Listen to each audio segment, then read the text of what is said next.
Good morning. On behalf of Utah Valley University, welcome to our Intersecting Convictions, Core Beliefs, and Civil Dialogue Conference, sponsored by the Interreligious Engagement Initiative. My name is Blair Van Dyke, and I teach as an adjunct in the Department of Philosophy on campus. I'm on the advisory board of the Religious Studies program and the Mormon Studies program as well.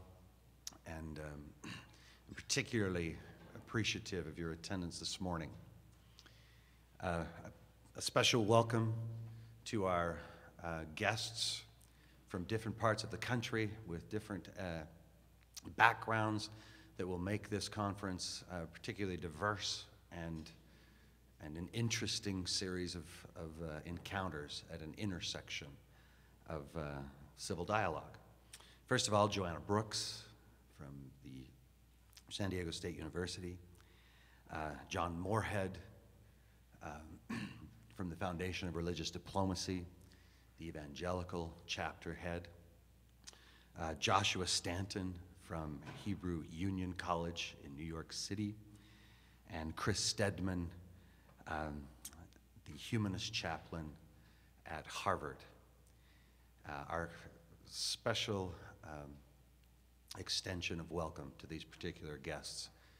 Utah Valley University is a place where we pride ourselves in gathering many different voices and work with one another in balanced and civil ways. And so that will be one of our goals, our primary goal in this particular conference. Special thanks go out to Kufre Epingong and Daniel Culver, who have worked behind the scenes tirelessly. Jim Faulkner from Brigham Young University, who has generously sponsored this event in conjunction with Brian Birch at UVU in the Interreligious Engagement Initiative. My purpose in addressing you for the next 20 or so minutes is to frame up interfaith dialogue and diplomacy. Not everybody views dialogue through the same lenses, all right? It can be seen as dangerous territory, both from within particular faiths looking at each other and from individual faiths looking out at other religious traditions. And so this is a unique conference. And I don't have my screen up in front of me, so if I turn to look and see exactly which slide I'm on, that's why we've got a technical difficulty here or two, so I apologize for that. Over and over and over again, when I've been asked, what's the nature of this conference? I've explained. We're going to have a Mormon presenter, a Jew present, representing Judaism, an evangelical, and an atheist. And almost without exception, the response has been this. Is that a joke? They add onto the description, a Mormon, an atheist, a Jew, and an evangelical walk into a bar. And then they look at me and say, all right, Blair, tell me the rest of the joke, and then tell me what the conference is about. With that in mind, this is a fascinating opportunity. Intersections, when defined by geometry, that means to have one or more points in common. In mathematics, an intersection is the set of elements that two or more sets have in common. Intersections then generally are where two or more roads meet in driving and share common ground. And so the title of the conference, Intersecting Convictions, has tensions built into the language because of the nature of intersections. So for example,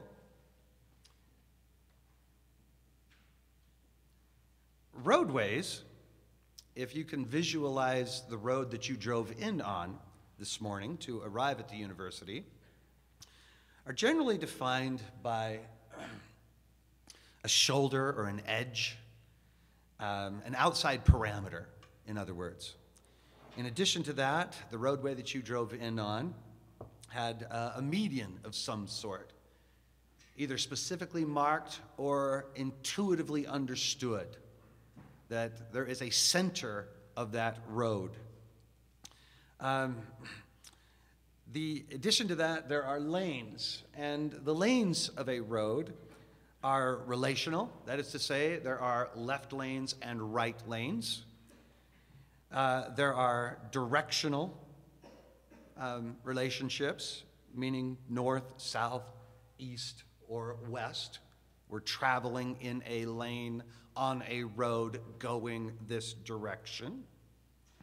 And then there's also a possessive element to roadways. That is to say, this road is mine, or this lane is my lane, and that lane is your lane. There's possessive status. And in driving, that's a very real status that conflicts arise over, very real conflicts. Well, interestingly enough, when you look at roadways when compared face to face with intersections, roadways then, for our purposes this morning, the types of roads that you drove in on today, divide and separate entities. Yours, mine, north, south, east, west, left, right, curb, gutter, middle, so forth, right? Intersections, on the other hand, create common ground, but not necessarily common trajectories.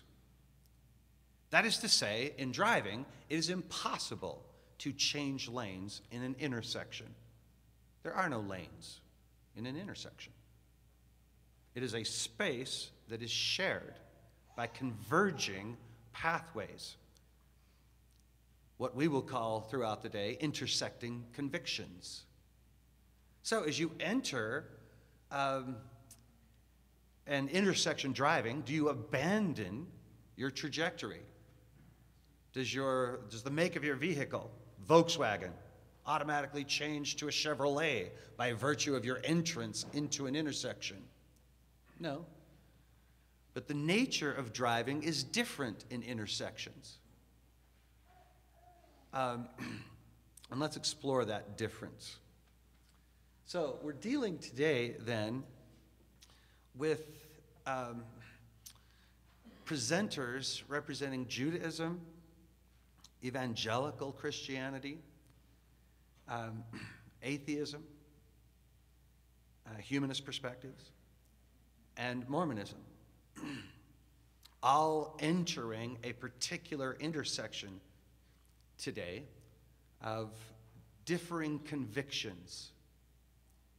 So the question is, within that intersection, where there aren't lanes, none of the participants today will be forced to abandon trajectory or abandon belief. That is not the nature of interreligious dialogue. But what can be explored in that interreligious space that we will call today an intersection? What are commonalities? What are distinct differences? We will explore those, and it will be a wide open format. Not certain where it will go as I stand here this morning. Much planning has gone into the event, but not certain where this one's going to go. Nobody sent pre-scripted comments. This is going to be a dialogue. We're confident it will be civil. I had a conversation with the presenters out before. I said, you can't go into that room if you're going to go fisticuff.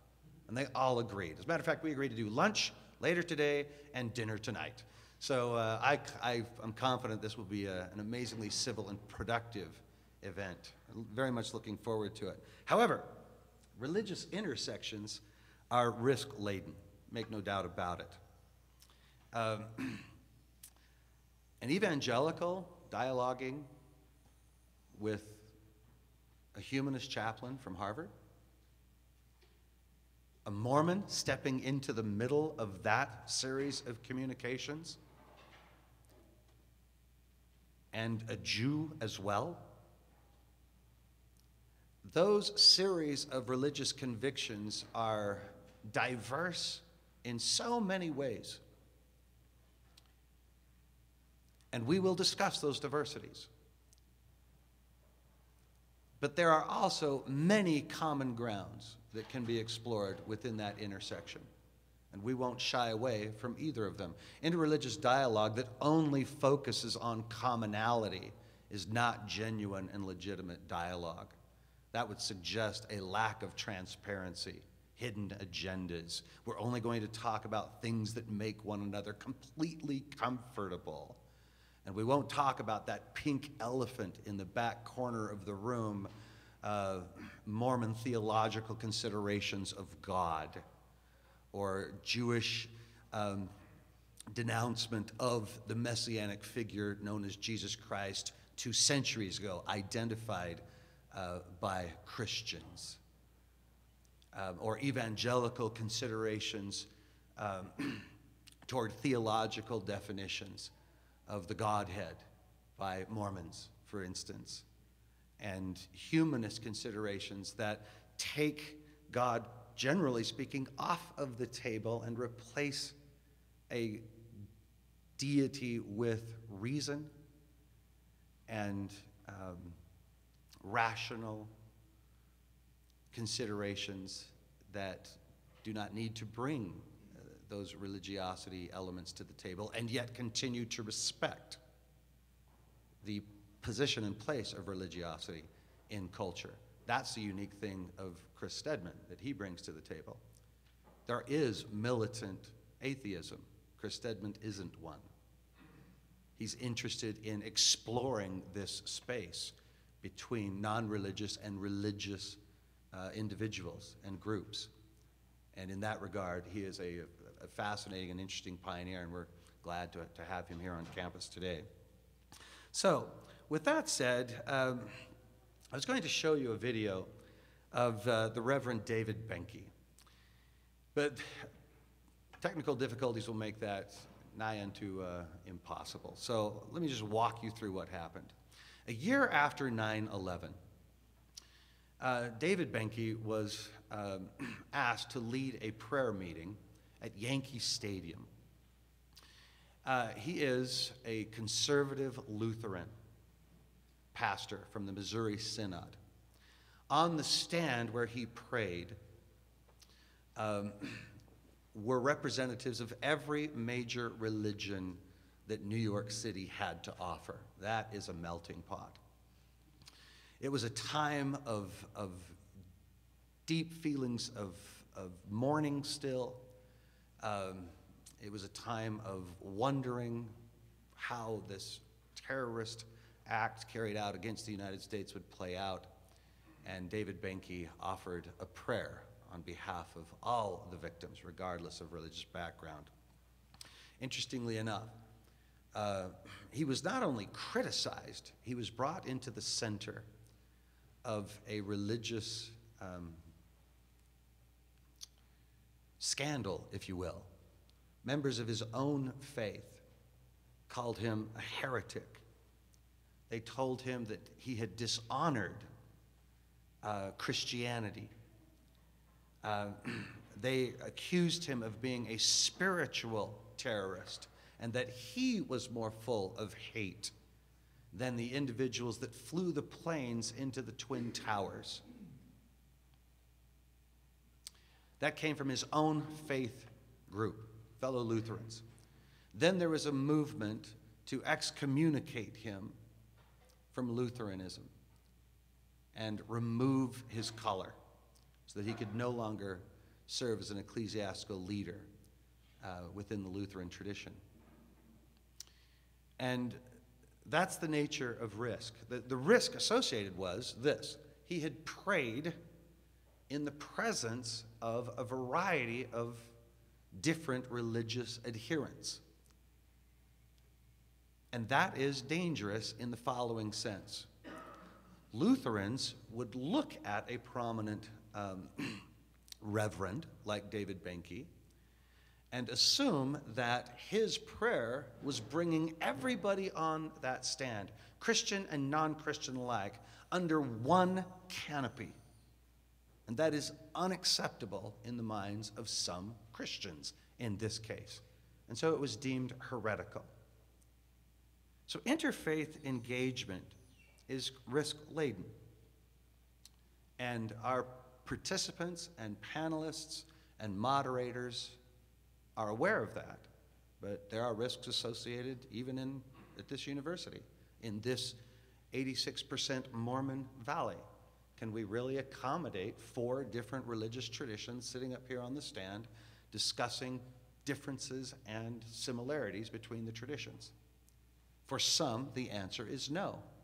For some within the religious tradition itself, a panelist here may not be conceived as a representative of Judaism.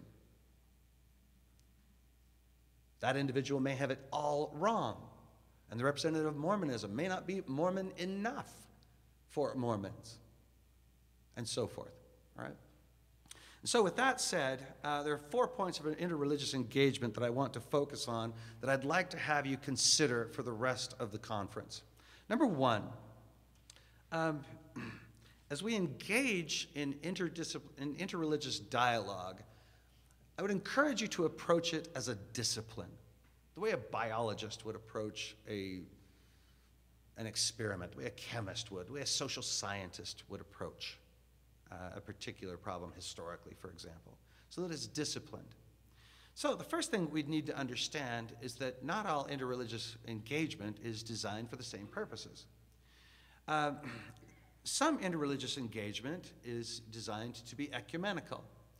Ecumenical is the idea that there is agreement theologically and doctrinally between the people who are talking to each other. And so some interreligious undertakings are ecumenical in nature. Number 2, the second aspect of engagement, in interreligious engagement as a discipline that I'd like you to consider, is that interreligious engagement can not necessarily be ecumenical. There may be glaring differences between the participants, between the dialogists. And in that case, perhaps there is a discussion that is going to revolve around social and humanitarian concerns. All right, so we're never going to agree on theology. We're never going to agree on belief. But what do we have in common to work together on to make the world a better place? So that would be the second aspect or potential goal of interreligious engagement. The third would be keeping in mind institutional considerations. Certain engagements in interreligious dialogue are going to be designed to maintain robust institutional parameters. For example, when Cardinal George spoke at Brigham Young University, there are many theological differences between Catholics and Mormons. Bishop Wester spoke on this campus about 5 months ago. Similarly, many, many differences ecumenically. It's not an ecumenical undertaking, so the question is what can be focused on that everyone could potentially agree upon institutionally. Within the institution, there could be a focus on things like religious freedom, for example. The natural family might be another consideration that certain religious movements and traditions can agree upon, all right? Another aspect, though, would be individual freedoms within dialogue that would you definitely want to have on the grid. So in many constitutional arguments, same-sex marriage is a good case in point. We can be talking past each other in interfaith dialogue if one individual involved in the dialogue is attempting ecumenical agreement, while the other dialogist is attempting some type of individual attempt to promote a freedom, like a personal right, pro-choice, for example, gay rights, as I've mentioned, all right? And so you have ecumenical, social, institutional, and individual considerations. With that said, I would like you to consider 4 points of interreligious engagement as diplomacy.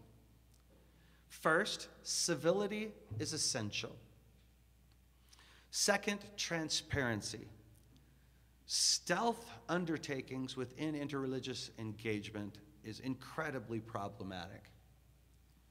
And so an openness and an honesty that is not keeping score, not trying to one-up your dialogue partner, is absolutely essential. Bilingualism would be the third. Again, frequently, if you are going to discuss religion, particularly theological considerations, with somebody of a totally different religious tradition, or even slightly different religious tradition, being able to develop the language necessary to communicate instead of not talking past one another.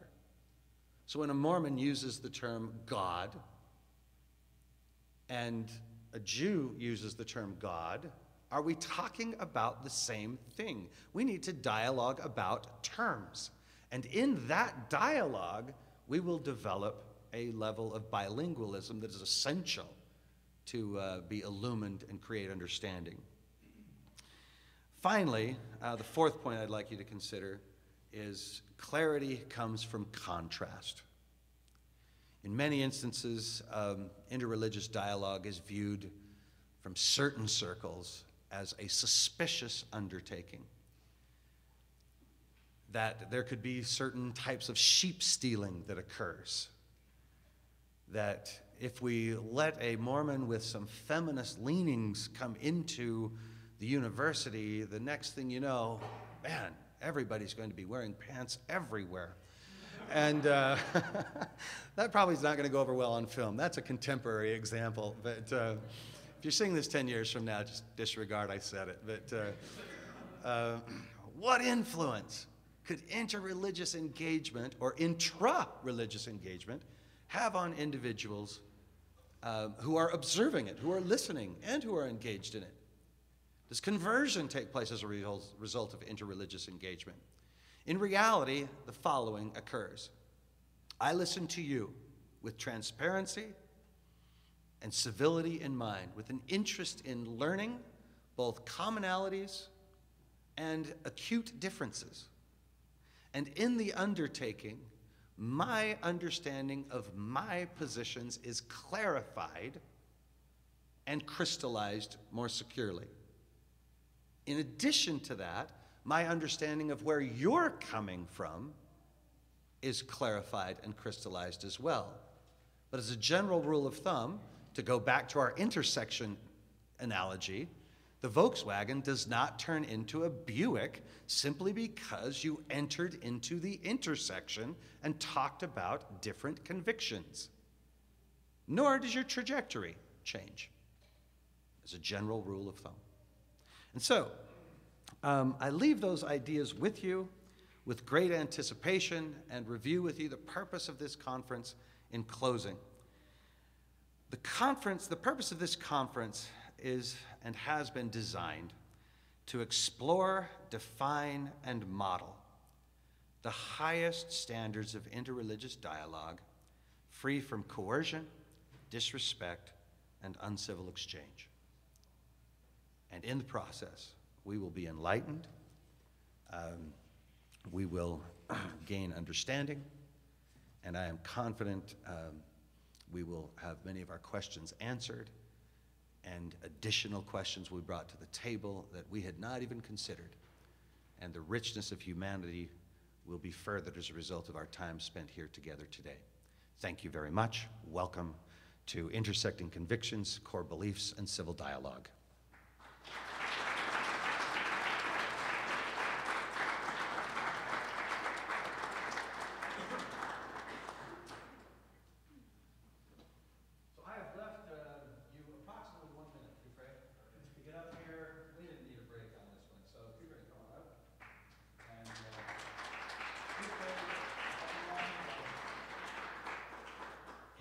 introduce our first series of dialogists. Awesome. Welcome to Intersecting Convictions.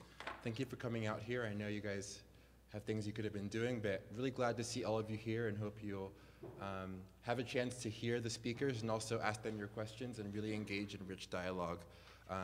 We're pleased to welcome today 4 speakers. I think we'll have all of them, we're going to begin with Judaism and Mormonism. We have Joshua Stanton representing the Jewish point of view, or his Jewish point of view. Joshua is Associate Director of the Center for Global Judaism at Hebrew College. He is the editor of State of Formation, an interfaith blog that features the voices of young emerging leaders. And we're glad to have Joshua here. And we're also happy to welcome Joanna Brooks. Joanna is of the Mormon faith, and she is the author of the recent book, The Book of Mormon Girl.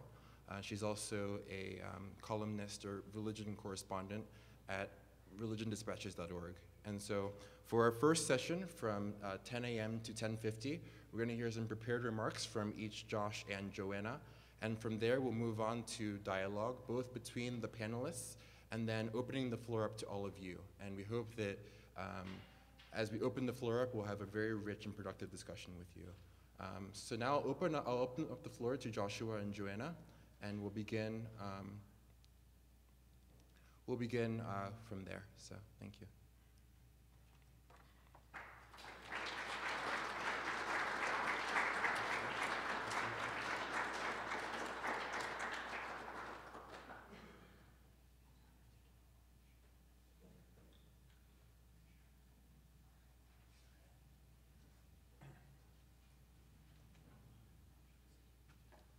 Good morning, everyone. First of all, just thank you so much. It is a profound honor to be here today. And thank you to Kufre, thank you to Blair, thank you to Brian, thank you to Daniel. You guys just have such an incredible team, and so I realize how many people have participated in making this event possible. I want to start with some cultural translation here. And I know that theoretically I'm presenting the Jewish point of view, but there is a classic bit of Jewish humor that says, for every 2 Jews, there are 3 opinions. And I think that might be the understatement. So if you hear me contradict myself or present 3 or 4 different opinions, you'll know that was not an accident. That was just a part of my tradition. We are what one might say is a polythetic tradition. There are many different strands that go into Judaism and Jewish thought, and you kind of pick a handful, and those are the ones that most appeal to you and define your practice, your orientation to Judaism. Other thing, I'm a Jewish boy who lives in New York. It means I talk loudly and I talk quickly. If for some reason you can't understand what I'm saying, just give me a little hand wave or something, and I'll do my very best to slow down or maybe to speak a little bit farther away from the microphone. So after these moments of cultural translation, I actually wanted to start with a story that causes me a great deal of pain. I consider myself somebody who goes out of his way as a religious leader to stand up for other traditions. I think I'm called upon as a Jewish person, as a person deeply dedicated to his tradition, to make sure that other traditions are not mislabeled, are not labeled at all, hopefully, are not spoken out against, are not marginalized, don't suffer pain, and don't suffer discrimination. And over the past handful of years, I have been very active in speaking out against a number of issues of hate and dislike and disdain in the public sphere, in particular Islamophobia, and I think the overwhelming sense of fear and the undue sense of fear that many people exhibit towards Muslims in the public sphere. And I was in the height of speaking out against one particular moment of Islamophobia, one particular Islamophobic outburst taking place in New York City around a proposed Muslim community center downtown. It seemed to me that if we in some way marginalize and target a house of worship, none of our houses of worship are going to be safe. So I was publishing and writing articles, giving interviews literally in 12 languages saying we cannot marginalize our Muslim brothers and sisters. We can't somehow disdain or hate the Quran. We can't somehow suggest that if we speak hate about one tradition, any other American tradition will be left alone. But then, a couple of months later, a dear friend of mine by the name of John, he's the person who probably first introduced me to Mormonism, the person who first taught me a little bit about his faith and gave me the chance to teach him a little bit about mine. He came to me in a real place of pain.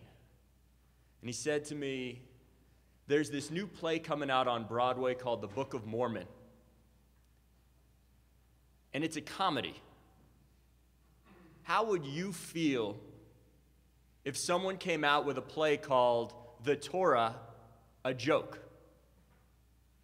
Are you going to stand up and write something to protect my tradition now that it has come under fire in the public square? And I think in the single worst concatenation of my work as an interfaith leader, working to improve relations between traditions, I stalled and I paused and I did absolutely nothing. Now, my wrongdoing, my misdeed, for those who like to frame it in these terms, my sin, was not one of commission, but one of omission. How and why was I standing there side by side with my Muslim brothers and sisters? How and why was I doing the same with the American Hindu community, with Christians of different denominations in the Protestant sector, with Christians in different denominations in the Catholic sector? But at the time when my dear Mormon friend came to me as a person of deep conviction and belief, a person who says, look, I'm another denomination of Christianity. Will you stand with me? I did absolutely nothing. And I paused and I stalled and I think did the single worst thing I have done as a person of faith and a religious leader. Now, I open this up not as an exercise in self-flagellation, not as an exercise in saying, hey, I'm a really bad guy, but in saying instead that something was going on in my conscious or subconscious mind, something was going on, some point of pain was pressed. And I think that by coming to a place of dialogue with all of you from this place of vulnerability, this place of profound imperfection, this place of, as it were, sin or misdeed against the Mormon faith by not standing side by side with it in its moment of need, we can open up dialogue that can profoundly change Jewish-Mormon relations. So in preparing for this talk, I dug as deep as I could into the things that were, for whatever reason, whatever way, keeping me from doing the just thing, keeping me from doing the right thing, keeping me from writing that article, giving that interview, speaking out in defense of the Mormon community in its time of need when it was being so unceremoniously embarrassed, humiliated, mocked on Broadway. And I think that in a place of pain, a place of concern, a place of worry, three concepts come to mind as those which subconsciously may have caused me to pause when I most needed to act. Three topics that I think are a source of pain in Mormon-Jewish dialogue. Three topics that are a source of pain for me personally. And three areas that I think we can transform from places of friction to places of hope together. I don't pretend to come with a vast knowledge of Mormon theology, Mormon belief, even Mormon communal institutions. I can only speak from my own perspective as one Jewish person in this polythetic and pluralistic tradition. And the three topics that I think cause me as a Jew pain in some of the interactions I have had with wonderful Mormon friends are threefold. First, questions of supersessionism. The idea that somehow, some way, the Jewish tradition was replaced, supplanted, improved upon, and that it is outdated, redundant, that there is a 2.0, or even in the case, I would suggest, of the Mormon and Muslim traditions, a 3.0 version of Judaism, is a source of profound pain and hurt. Maybe I'm into oldies but goodies, but I think my tradition is just fine as is. And the idea that it has somehow been surpassed or supplanted is a point of pain that I think we need to address. Now I look at that and I think, okay, how does this translate in a dialogue context? How do we move from that source of pain, wherein you have firmly held beliefs of a fundamentally different sort, and I have firmly held beliefs of a fundamentally different sort? What do we do with that? The question of supersessionism. And I think that implicit in the pain of the idea of supersessionism for me as a Jewish person is the area of potential growth, wherein both the Mormon and Jewish communities have experienced pain and marginalization for the differences and the uniqueness apparent in their traditions. The number of people who I have heard in the public sphere really, I would say, speak tremendously unfairly about the Mormon community, in part because of the new elements that it brings to the table within the American religious spectrum. And the pain that I have experienced as a Jewish person who has at times had individuals say Judaism has been outmoded and outdated, both come from a place of marginalization, both come from a place of hurt, both come from minority religious communities in this enormous country of ours, 300 million strong. And I think that the idea of marginalization and the unique narratives of pain we feel therein is a place that we can move forward and work together. A second issue is proselytizing. I happen to have a number of wonderful Mormon friends whom I got to know playing sports with and hanging out with and getting ice cream with because we weren't going to get coffee together. And I happen to have a number of ways into the Mormon community that are social, that are collegial, that are different. But for many Jews, their first contact with a Mormon will be in a moment of proselytizing. And since the Roman Empire, we haven't proselytized as a community, at least not externally. There are some Jewish groups that internally say, you know what, we want to make you more observant. You know, we want to make you a more traditionally observant Jew in certain capacity. But outside the Jewish community, proselytizing is typically and in a widespread way frowned upon. And so the idea of proselytizing causes us pain because it evokes for us the idea that we have been a community recently decimated in the Holocaust, a community that has had to flee from one end of the earth to the other in so many different occasions. My family has historical records of it getting booted out of Portugal during the Inquisition, winding up in Holland, finding itself in Germany only to lose members and get kicked out again. We are few in number, but we have somehow, some way endured. And now there are people who in the mind and in the imagination of me as a Jewish person might be picking away at the precious few that we have left after millennia of tumult and pain. So proselytizing hurts. And at the same time, I acknowledge that mission is a core element of Mormon practice, institutional function, belief, and formation for individuals. So what do we do with this? What do we do with that point of pain, that point of difference, that point wherein there can be such friction? I'd like to propose that there is a unique opportunity here because the Mormons I interact with, and it could be that my subset of friends is uniquely knowledgeable, but I don't think so. I think part of the training that many Mormons receive before they go out on mission makes them uniquely knowledgeable about rabbinic Judaism. Makes them uniquely aware and capable of detailed and meaningful dialogue that is full of depth and doesn't just go over the superficial levels. The number of times in dialogue that people have come up to me and said, you know, it's kind of funny that you guys do animal sacrifice. And I look at them saying, we haven't done that in 2,000 years. What are you talking about? This is not the great Jewish barbecue we're having. is not an issue or has not been an issue when I've been in dialogue with Mormon colleagues, because they know a lot more about Judaism. They understand that rabbinic Judaism, in some senses, is a different tradition than the one practiced at a central temple in Jerusalem until 70 CE when the Romans burnt it down. It is a different tradition. Our orientation to belief, our orientation to practice, our adaptation of prayer is something that is about internal inquiry and connection and relationship, as opposed to something that you do on pilgrimages to a central site.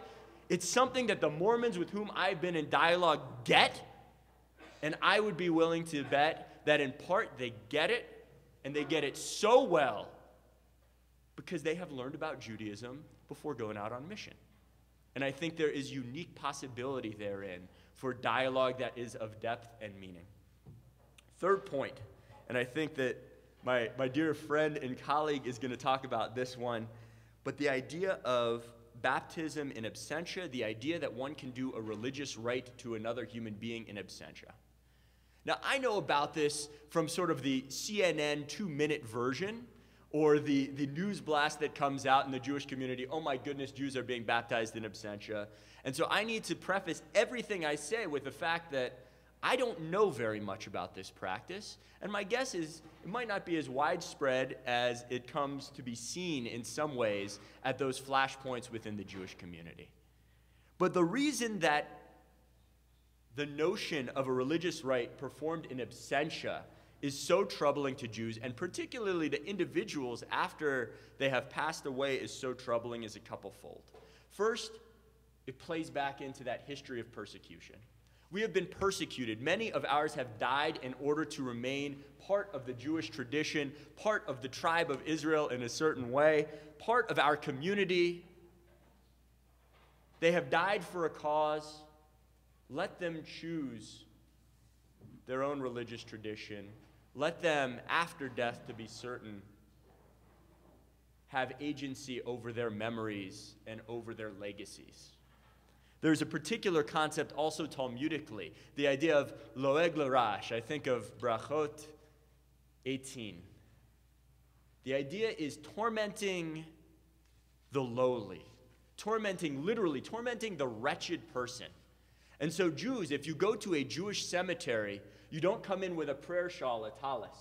You don't come in with tefillin, the elements that we wrap around ourselves to bring hand and mind and spirit together in our prayer. Because the idea is that the people in the cemetery have no agency anymore on earth, that they have done what they can do as human beings, and that they would somehow, on some level, love to be joining with you in prayer, and you must not torment them by praying in their midst. You must not torment their memories, torment the people who remember them, by engaging in an action that, were they alive, they would themselves want to engage in.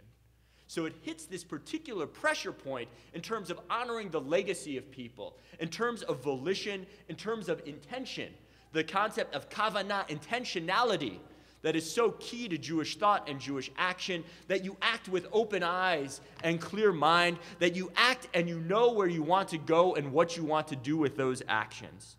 The idea that someone else, in absence of that individual, could engage in a religious rite that undermined our intentions, that undermined our hopes, that even in the case of people posthumously could undermine their legacies, profoundly hurts. Again, I want to say I don't know very much about these rites except what you get in the periodic email blast, but it is a source of pain and may be an irreconcilable point of difference. And the question is, what then? Now, I think there are a couple of things that come to mind, and one came to mind actually for me yesterday when I was sitting in my Jewish spirituality class learning about Isaac Luria, learning about the great Jewish mystics and Kabbalists. And I actually think the academic study of theology and the depthful, meaningful research and comparative theological elements could be really possible between Jews and Mormons in a unique way. I was thinking, again, coming from a place of relatively little knowledge, of the idea of the cosmos in both traditions. And in Jewish mysticism, there is a cosmic vision of creation, that somehow God inhabited the entire universe, and that because of that, there wasn't room for this earth. There wasn't room for human agency therein, because everything just was. And that in a great act of kindness and giving, God engaged in what's called tzimtzum, withdrawal, that the earth could be created. Now, there was this light, there was this incredible perfection, and the image given is that this light was sort of concentrated in these little jars somewhere in order to make space for the earth and all of its challenges and foibles and differences. But that these jars, being so full of light, burst. That it is the job of human beings to reassemble those jars with that godly light, to find the spark of God in the world around us, to find those moments wherein we can create greater justice and order and help as God's partner in creation. And I wonder if there are interesting elements, not just in the mysticism side, because that is a particular narrative present within Lurianic and Kabbalistic traditions, but if there is broader theological inquiry that could be done at an academic level to make sure that Jews and Mormons are coming to the table of dialogue and their communities are coming together at different key moments in mutual support and help with a deeper knowledge of the differences and similarities, and hopefully with a clarification of their own respective worldviews as a result of that theological inquiry. Now, I'm going to do something very un-Jewish in a moment, and that is I'm going to end about 3 minutes early. This is not in custom, this is not a traditional Jewish custom. I think everything, we have this idea of Jewish standard time, wherein everything starts 5 or 10 minutes late. So maybe it is my desire to be part of this interreligious and multi-religious, multi-traditional dialogue that I'm going to end a little bit early. But I wanted to close in some ways where I began. I began by talking about my moment of greatest disappointment in myself as a religious leader, when I did not stand with fellow Mormons when one of their sacred texts was being made fun of on Broadway. My sin, my misdeed, my wrongdoing was not one of commission. I did not join in mocking the Book of Mormon. My sin, my misdeed was one of omission. And I think that between our traditions, there is a deafening silence. That there are so many points of pain that very many of us omit, forego, withdraw from the space of dialogue because it might just be so difficult. And I want to end with a quote from a great rabbi, Rabbi Tarfon. It is not upon you to finish the task, but nor may you desist from it either.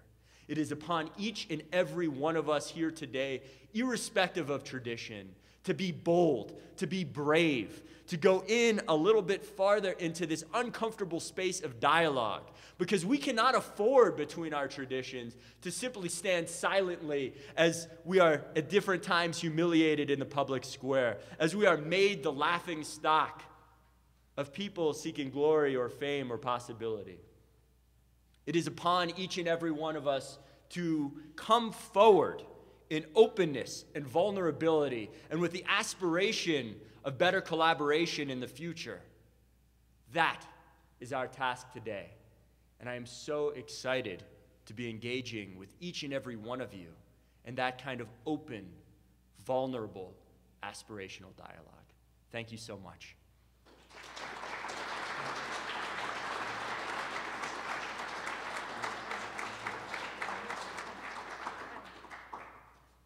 He does know about Mormon Standard Time. we have it too. Everybody does. Thank you, Josh, for that very bracing opening. Thank you all for being here this morning in this beautiful space. I love being in a room like this, full of good Utah people, good Mormon people. I'll teach you your first Yiddish word. Is Hamish Yiddish or Hebrew? It's Yiddish. Oh, yes. Hamish means very home-like, right? This is very Hamish to me to be here, so thank you.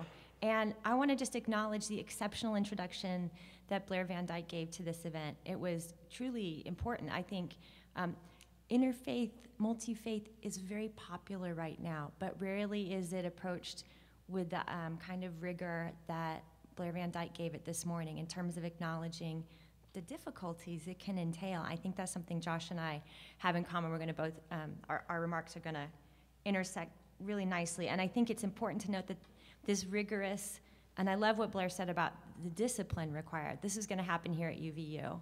And I think UVU is just uniquely situated, not only because it has this gorgeous facility, look, this is a beautiful room. I wish it were rotated so the mountains could be right there, but you know, I can't have everything. But this UVU is really beautifully and uniquely situated to do this kind of work for the LDS community and for Mormonism and for Mormon people. So I'm grateful to be here and for this opportunity. And I'm going to talk a little bit today, just following right off of Josh, about what it takes to be in an interfaith conversation and when it's difficult, right? Not just the kumbaya, easy parts, when it's difficult and how it can be joyful even when it is difficult. I think that's really important. And I want to start by just, and rigorously honest, right? You can be honest about something difficult and say this is difficult, and yet be joyful. And that's not always, Mormons are sort of conflict avoidant. We deal with conflict in other ways, generally, culturally. So this is a really important point for us to sort of dwell with. And I want to start, as I was preparing for today, I was thinking about some bases for interfaith conversation that come from our shared scriptural tradition. And so I went to Deuteronomy 10:19, and it says, love ye the stranger. I'm sure this is going to sound totally different than in King James. Love ye therefore the stranger, for ye were strangers in the land of Egypt. And this is counsel given to the people of Israel to care for strangers in their midst, remembering that they had been strangers in Egypt as well. They had been slaves. And this is repeated several times. It's repeated in Exodus and Leviticus. And so there's this concept in the Old Testament or in the Torah that justice must be justice for the stranger as well. And this is a really beautiful and important precursor to our New Testament scripture, love your neighbor. Right? Before there is love your neighbor, there is love the stranger. And so think about sort of the difference in how the teaching evolves and changes over time. And there's a whole body of theology and philosophy about love the neighbor and what the neighbor means and who is the neighbor that's really worth thinking about. But there's a difference, right? Love your neighbor means love the one who's right on the block next to you. And love the stranger means love the one who's really different. And so justice happens, according to these scriptures, when not only when we assume responsibility for what we already understand, but when we sort of take on what we don't understand, and when we love what's strange to us. All right, that's scriptural pretext. So now for some personal background. I'm Mormon. I'm an active and believing Mormon. I believe in a loving and caring God. I have personal testimony of the atonement. I have a testimony of the plan of salvation. I'm also a Mormon feminist and a sort of unorthodox. I call myself an unorthodox Mormon. It's helpful sometimes to say that. I was raised in an observant Mormon home in Southern California. You know, dad bishop, stake presidency, blah, blah, all that, a whole enchilada. I grew up, though, also with a lot of Jewish people, and I attended bar and bat mitzvahs and sang Hanukkah songs in my school holiday concerts. And I also did baptisms for the dead when I was a teenager and really felt the sacredness of that experience. My mom was a big genealogist, so I really, really know the joy and the sacredness that comes from Mormon people when we find our ancestors and perform proxy ordinances for them and proxy ordinances in general. I went away to BYU, fully intending to find and marry another Mormon.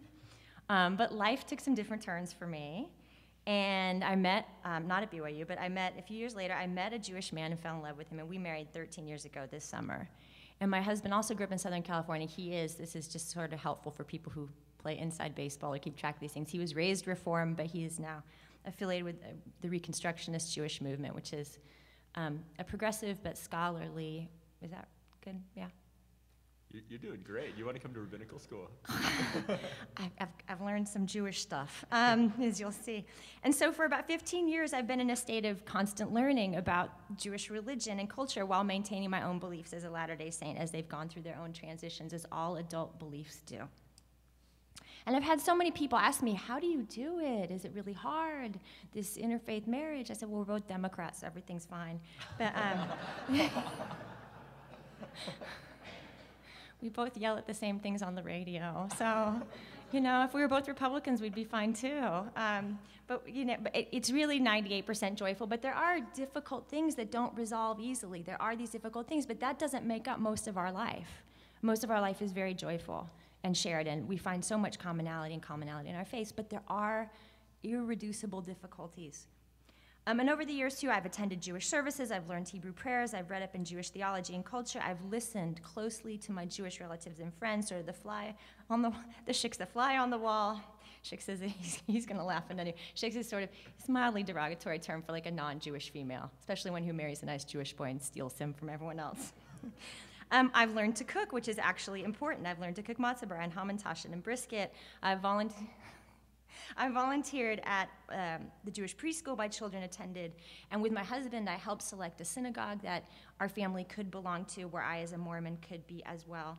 I've spent a lot of time observing and absorbing.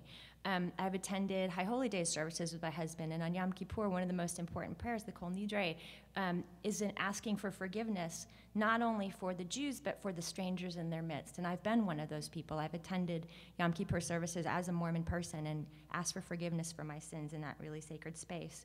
And when my father died last June, and my father was a very observant Republican, Mormon man, we sat Shiva for him in our household, and the rabbi came and led the Kaddish for him, which is the Jewish mourner's prayer, and Shiva is a Jewish mourning rite. And so Jewish people have looked after me as a stranger in their midst. They've looked after me. Last spring, when everything Mormon was coming up all the time in the news because of Mitt Romney, the issue of LDS baptism for the dead, or posthumous baptism, a perennial issue of concern for Jews, resurfaced again, and it was driven by the heat of the presidential primaries. But there was also a woman named Helen Radke in Salt Lake City who has been sort of a watchdog and kept track of, who's the church who are Mormons baptizing now. And she revealed that posthumous baptisms had been performed for a number of prominent Jews, including Anne Frank and the slain journalist Daniel Pearl, both of whom, in the eyes of Jewish people, had been killed for being Jewish. And as someone who writes about Mormonism for the public, I was asked to sort of explain the practice. And I knew, of course, our Mormon theology, which is, posthumous baptism is not a binding rite. It is not binding. It is a proxy ordinance performed so that the soul of the deceased will have the option in the next life to choose whether they accept the ordinance. So, it is not compulsory. It does not turn anyone into a Mormon. None of us think of it that way, and bam, you're Mormon. It is, for people who view baptism as a necessary rite to salvation, it accomplishes something that must be done on earth in an embodied state for someone who might want the option of claiming the blessings of that rite later. So, I would explain this time and time again. Did I get it right? Anything I miss, y'all? That's it, right?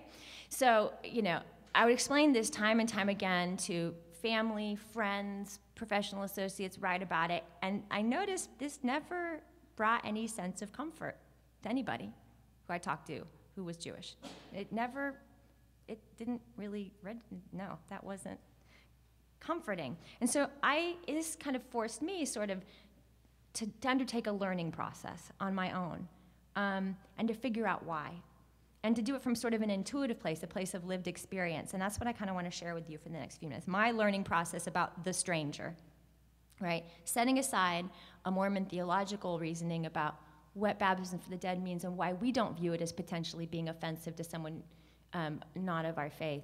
Why, from a Jewish perspective, it might be difficult. And of course, there is this, the first level thing is, okay, there's this history of forced baptisms of Jews during the Spanish Inquisition, where, really at the point of death, Jewish people were forced to renounce Judaism and declare themselves Christians. So that's a very difficult memory that's in the Jewish Historical Memory Bank that kind of conditions the way Jewish people see baptisms of the dead. But I sensed there was something even deeper going on, even for Jews who didn't believe in an afterlife. And it's important to know that you can be a religious Jew who is agnostic about the afterlife. There are lots of Jewish people who sort of as a gesture of discipline and respect say, I don't know that God exists.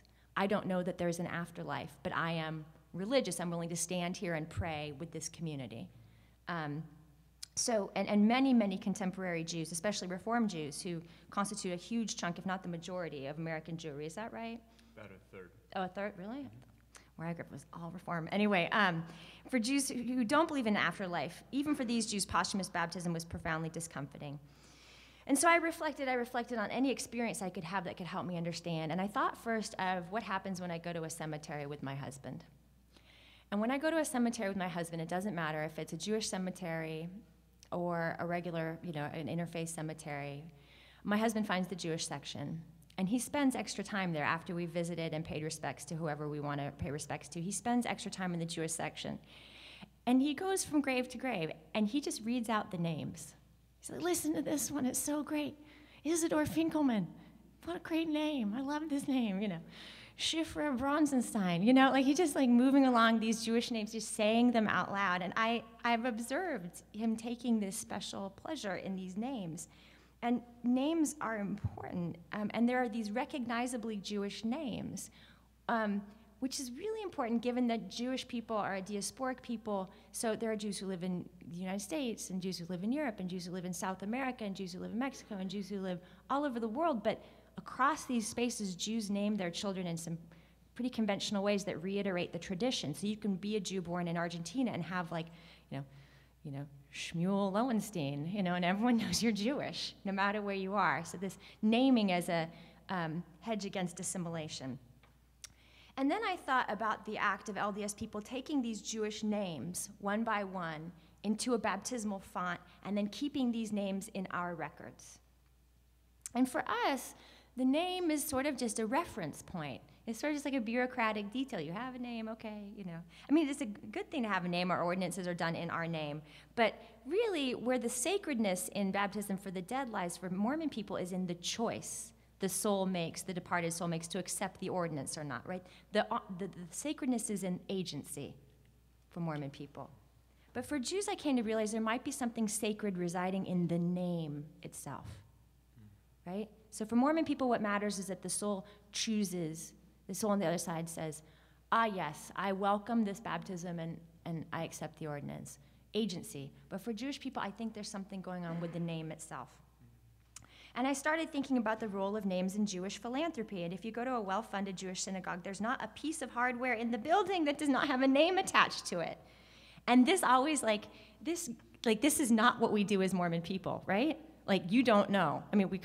You whisper about who gave the extra money to help build the temple, right? You know who the local, but we don't, there's no plaque anywhere. Right? No plaque with our names. We do not do this in Mormon philanthropy. It's all anonymous. So names, right? And I started thinking about the role of names in naming when Jewish children are born. There's a Hebrew name and a public name, and both are often selected in relationship to an ancestor. My husband's family's custom was not to name the child directly after a deceased relative, but to use an initial. So my daughter Ella is named after her great-grandmother Edith. And then I started thinking as well, just sort of gathering all these details about names in Jewish life from just being among Jewish people. I started thinking of a greeting and a line that's said every year at the Jewish New Year. I'm going to get it wrong, Josh, you're going to help me. Shana Tova, Katima Hatima. Kamar Chatima Tova. Kamar Hatima. Your Hebrew's great. I got a wicked ve'ahavta. Only one person gets the joke anyway. And what you say, Shamar Kama Hatima Tova, may you be inscribed and sealed for a good year. Inscribed. That's a very particular verb in a very sacred prayer. So there's the notion that your name, you are inscribed in the book of life, like your name is written. And when Jewish people remember a dead person, they say, may their memory be for a blessing, and they say the name, and then may their memory. So there's emphasis on memory and your name being written. And so there's this sense of a sacred presence in the name itself. And so I had an opportunity last year to sit down with Eric Greenberg, who's the Interfaith Director of the Anti-Defamation League, and I asked him about naming. I said, am I just sort of drawing these details out of thin air, or have I observed something here? So he explained to me at least 5 times a year, during the 5 holiday cycles, Jews pray for the departed souls of their ancestors by name. They say Kaddish, a mourner's prayer, at a service called Yizkor. And I've seen this. Even Jews who aren't super religious will go back to temple for Yizkor after 2 whole days of religious rites. You may ditch the whole middle section, but you go back for Yizkor to say the Kaddish, to say the mourner's prayer for your ancestors. Yizkor means remember. And the congregation at Yizkor stands as a congregation and collectively prays over the names of their departed relatives. And when one is called to the Torah and temple, Rabbi Greenberg continued, to give an aliyah to bless the Torah, they are conventionally called up by name, including their Hebrew name.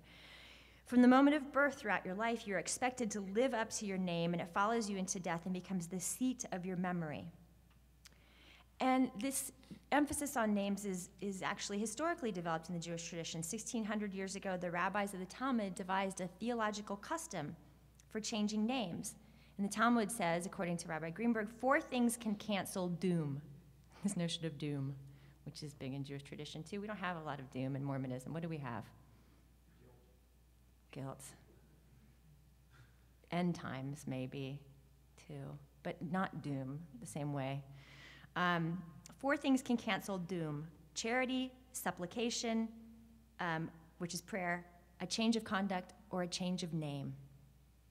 So one of the ways of trying to recover from a very serious illness, according to theological custom, is to change your name. And it's also traditional to change the name of a sick child so that the angel of death will pass over, won't even recognize the kid, go right by. Rabbi Eric went on to explain, and this is really where it crystallized for me, that the Hebrew word for name is Shem, and the Hebrew word for soul is Neshama. The idea of name is embedded in the idea of soul in the Hebrew language. The soul dwells in the name. So even Jews who don't believe in an afterlife, and a religious Jew may not, believe that the name is sacred as where the memory lives. So Rabbi Eric explained to me, for a stranger to take the name of my mother and perform an intimate ritual over it, it feels like, in his word, was tampering. And this is very strange to LDS theology. None of this is the name is just sort of incidental. I mean, it's important, but it's not the soul dwells in the name. But authentic interfaith conversation, I think, requires that we learn enough about the worldview of the stranger to understand the impact of our acts, not only from our own theological perspective, but from another's theological perspective as well, right? So setting aside our own familiar and maybe to us deeply true perspective that the soul is not impinged upon by baptism for the dead, that there's option, that we believe in a merciful God who holds agency sacred, and that there's nothing we can do that can comprise that agency, and that baptism for the dead is simply a doing of a work that needs to be done so that the soul can exercise agency in the next life. But that's our theological view, as true as it is to us. And for Jews, there are another, or maybe 10 other theological views. So that's the challenge. How do we maintain our belief and our frame while seeking peaceful coexistence in ways that do not compromise another person's belief and frames? Because sometimes the two aren't reconcilable. It's just not reconcilable. For some Jewish people, it will never be okay until Jews are not being baptized at all. No matter how intent and sincere we are in our beliefs about the inviolability of agency, it will never be enough until it stops altogether. And these are very, very difficult problems. And I offer no solutions, except for to say that 98% of the time it's great, just like my marriage. And then there are these very difficult points that we can do nothing about except for have a profoundly respectful conversation. So I look forward to that conversation with you. Thank you.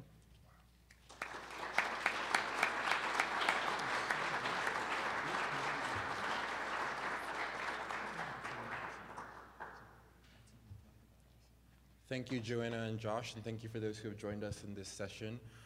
If you're just joining us, we just finished an hour of Jewish-Mormon dialogue between Joanna and Josh. For the next hour or so, between 11 and 11:50, we would like to open up the floor, first open up the panel for some dialogue between Joanna and Josh, and then at a point that's apt during this hour, we'll open up the floor for questions from you.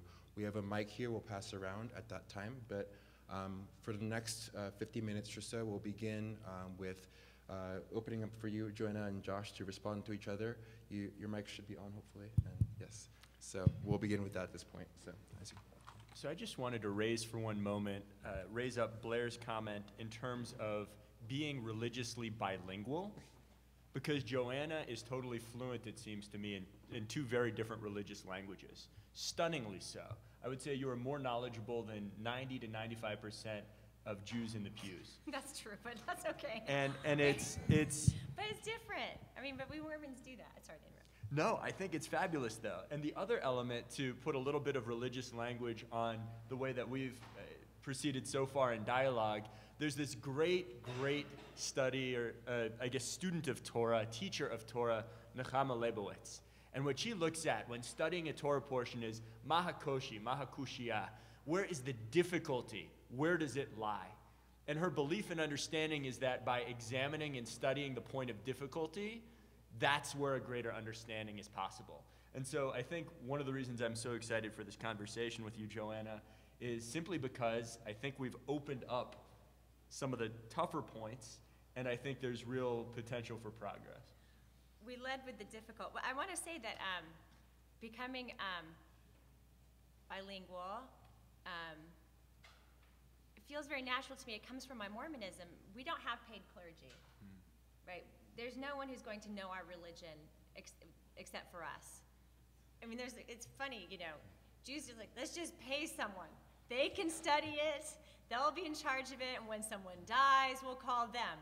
You know, I mean, this is not to minimize Jewish education, which is really important, right? There's a huge emphasis on children learning Hebrew. Like, to become an adult in the community, you must learn Hebrew, and you're called to read from the Torah. But, you know, Mormons, we administer our own religious tradition, so we study, and we study for our whole lives, right? Or at least we're supposed to. I mean, I was raised as a Mormon person to scripture study and prayer, know my religion. That was always very important to me. So when that fed a theological curiosity in me. So when I did marry outside the faith, I felt the same relationship to my husband's faith as well. It wasn't just like, you know, I wanted to study and understand it too. But, you know, one thing that I think that my Mormon background did not necessarily prepare me to do that is necessary for this kind of conversation, Josh, I'm glad you brought up difficulty, and we both are going like let's go right to the hardest subjects first. That's not often a Mormon cultural trait. You know, we like to sort of manage difficulty. It's not always comfortable. We prefer to avoid conflict when we can, and I think that comes a lot from our history. That comes from our history as Mormon people and dealing with conflict and sort of coexisting with neighbors who routinely and habitually, sometimes intransigently misunderstand us. That's been a source of a history of persecution. But it's also been part of the way we manage our coherence as a religious people.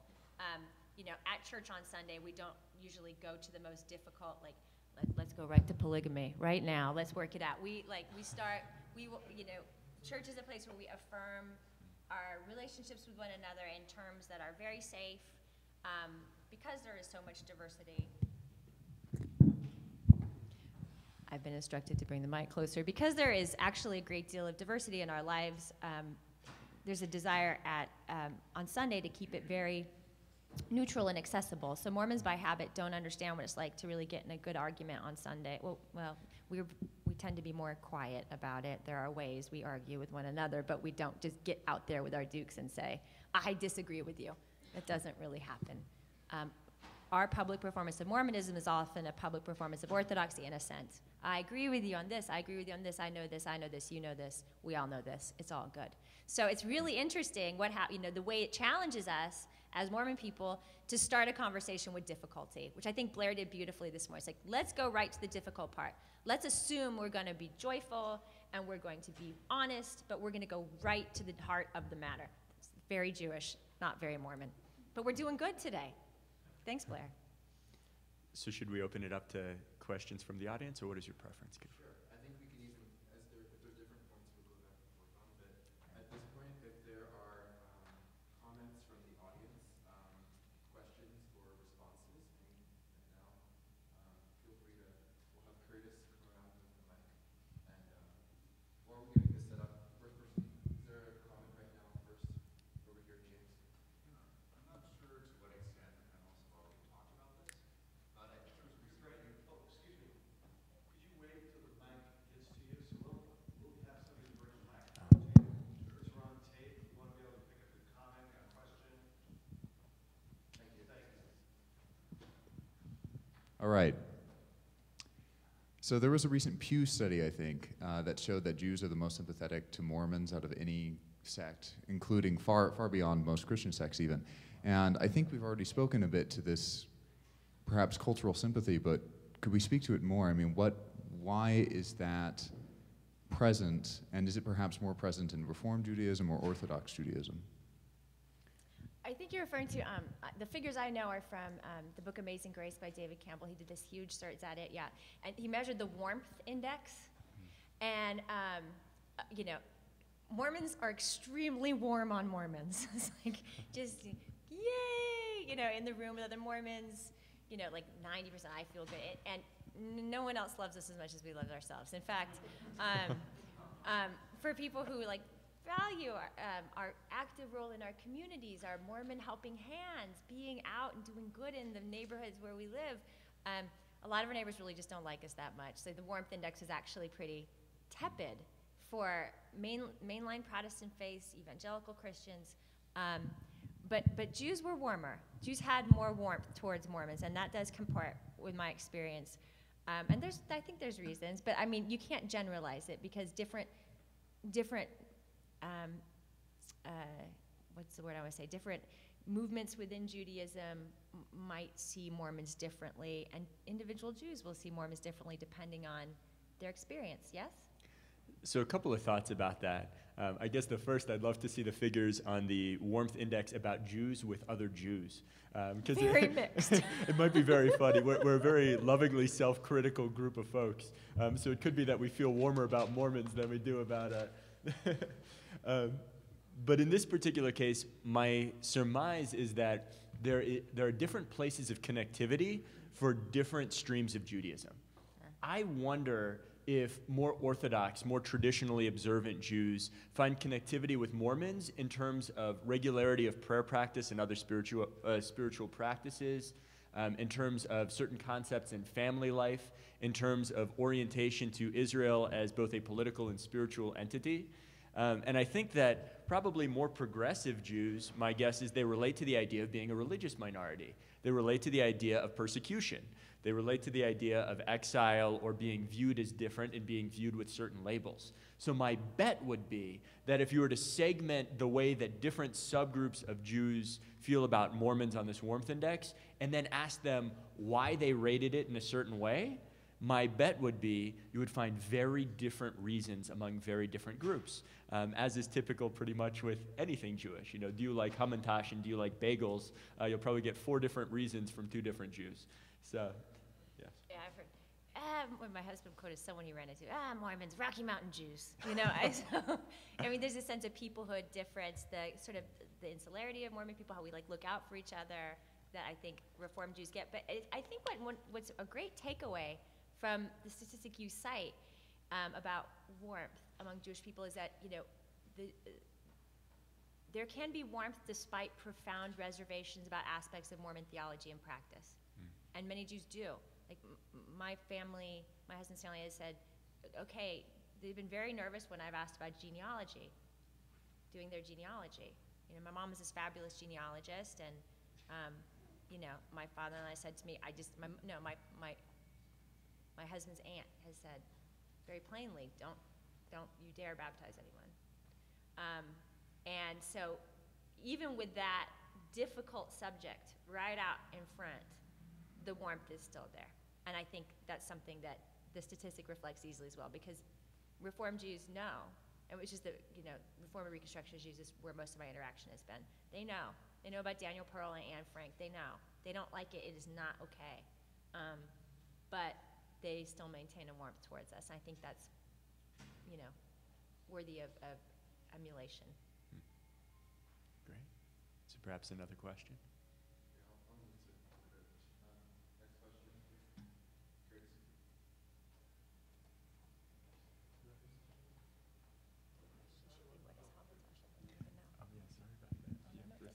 So this is for Josh. You talked about the different threads of Judaism and the pain of Christianity is 2.0 kind of idea with with your tradition. How do you equate that or resolve that pain with what you talked about, with the way your own religion has progressed and changed from the rabbinical traditions of the past? So I think that in part because of being a diaspora people for many centuries, 2 millennia practically, there is a real sense of in-group versus out-group. You will see Jews in a group of Jews arguing with a degree of intensity, severity, and openness that you would probably not find with Jews in a multi-religious setting. There's a degree of comfort and safety that happens there. And so I think the analog here is that Jews, and again, I'm speaking in really broad strokes here, but American Jews today look at their history of change and evolution, interested and curious about what it implies for the future, given that we're in this incredible period of technological revolution and shift. And they look back on their history of change and evolution, some of them saying it's always been a certain way and claiming strands of continuity, others saying it's always changed and looking at the strains of difference. But I think it feels very different looking within the Jewish tradition with other Jews than it does looking within it and examining it with people of other traditions. The element that I found very helpful, in my rabbinical school, I've actually been taking a couple of classes on Paul and early Christianity. And they do offer them in my rabbinical school. And they examine some of the apostles from the light of them, not as maybe leaders of a different tradition and not with the assumption of Jesus as divine, but Jesus as a knowledgeable rabbi. If you were to read what he says in the New Testament from the standpoint of a rabbinic Jew, you can find midrash he's quoting, which suggests in my mind that he had a high degree of rabbinic learning. Looking at the apostles as proto-rabbis or rabbis in a certain way has provided an area of intellectual continuity in a certain sense, in a bridge piece, for me at least, as an individual, to examine Christianity and try to look at when it actually emerged from where I sit as its own tradition, and when it was sort of rabbinic Judaism with a particular twist to it.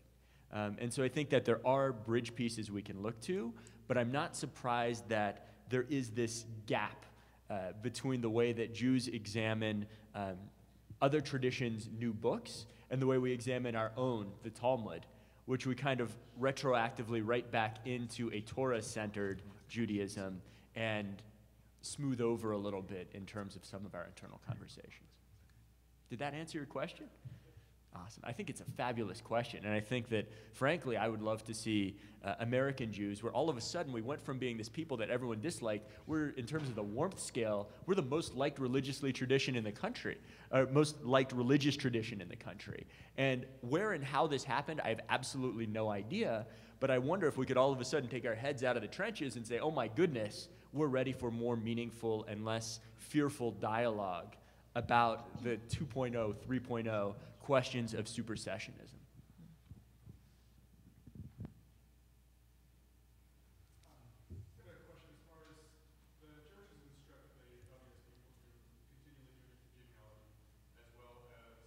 Is your mic on? How about now? Start over.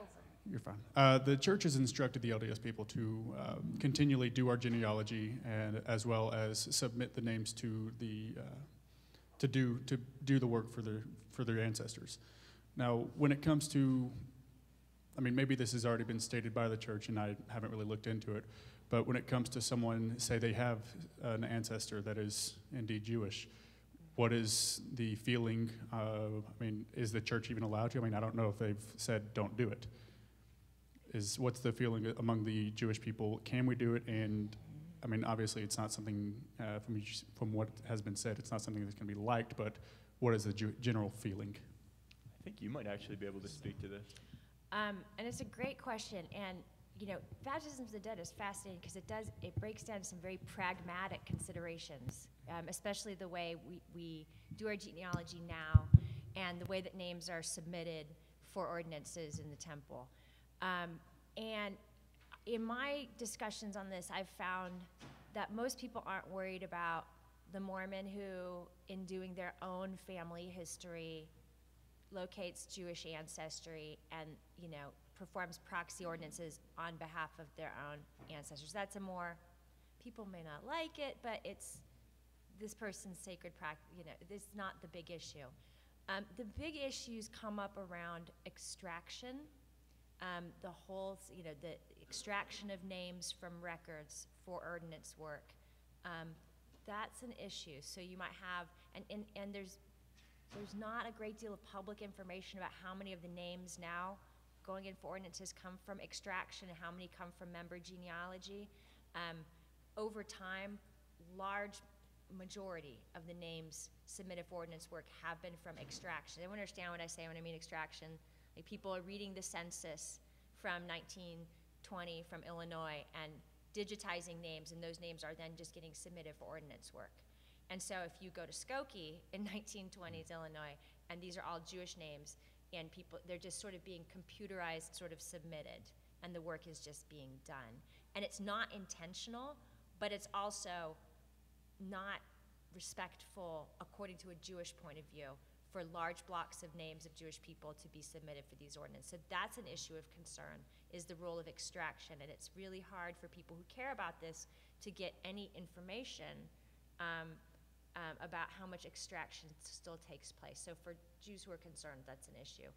And then the other issue is, and everyone recognizes as well that there are, like, especially enthusiastic but misguided Mormon genealogists who are like, yes, the Holocaust victims, they were all really great, and I'm going to do them, and so everyone understands there are these sort of, rogue enthusiasts, and the church is always trying to sort of sweep up after them and undo what they keep doing, and that's not the big issue either. But, the other big issue is, when the church last year instituted sort of new firewalls and new protections in the way people could submit names, and there's actually probably a little more that could be done technologically. I have great respect for the difficulty of the task, but there might be room for improvement there.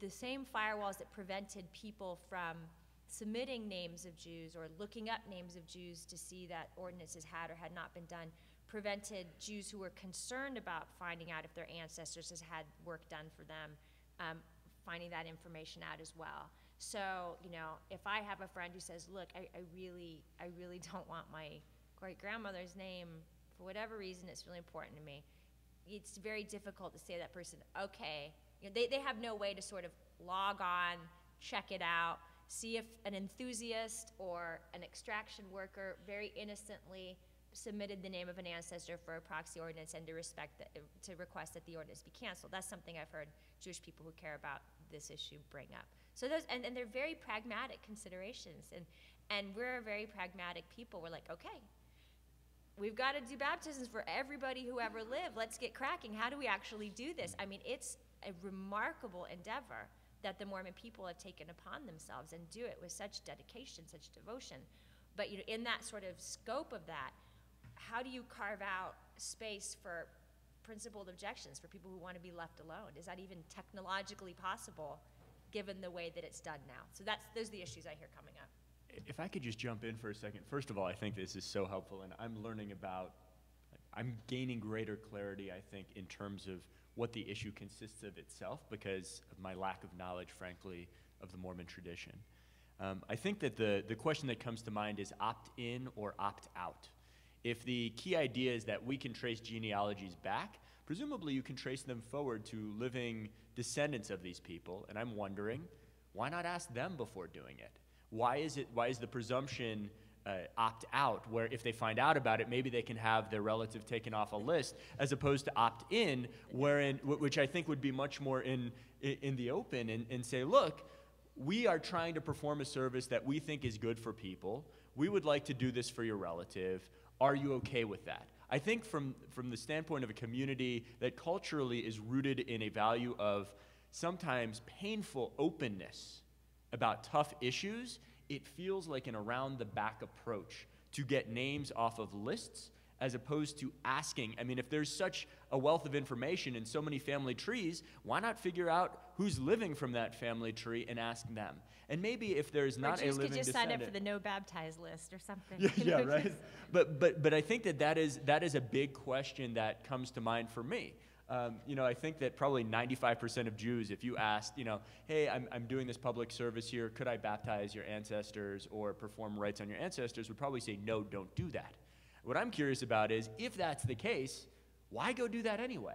And I think part of it is theological necessity. If you think you are gaining them access eternally to the possibility of redemption, I can understand from the standpoint of internal consistency why you might go and do it anyway. But I think similarly and relatedly, you also probably should understand why it's such a hot issue and such a painful issue for us, because we don't feel as though we're being consulted in the matter. And if your belief system suggests eternal life in this way, no one's giving us a phone call about eternal life, please give us a ring. And I think that it's an issue of transparency and an issue of from the standpoint of the Jewish community, but I also understand why it's an issue that we may never fully untangle. Yeah, no, it's hard. It is really hard. And what you come down to, you brought up theological necessity, because for many Mormon people it's a charge of really utmost sacredness that, this is work that needs to be done. And we talk about in terms of work. This work needs to be done, and we need to do it. And there's a theological sort of mandate there. And then there are also these practical considerations. It's mind-boggling, first just to think about how to get all the work done, but then how to select out, certain groups of people based on a descendant's preference. It's mind-boggling to think of the pragmatism. And so usually what Mormons do when something is extremely complicated and there's no clear answers, we don't sit down and hash it out. We just it'll take taken care of in the eternities, right? It's going to get washed out. God will take care of it down the line. And so the question then becomes, this almost a cost-benefit analysis theologically. What is the greater obligation? Is the greater obligation to fulfill this theological mandate that Mormons carry in a way that we can do right now that makes sense to us now? Or is the theological obligation greater to respect the wishes of the stranger? And that's a very serious ethical consideration, right? Do we, now, later, when do we work this out? Is it worth compromising the wishes and the theological sovereignty and integrity of another tradition to fulfill our mandate? Do we even recognize that it is a trespass?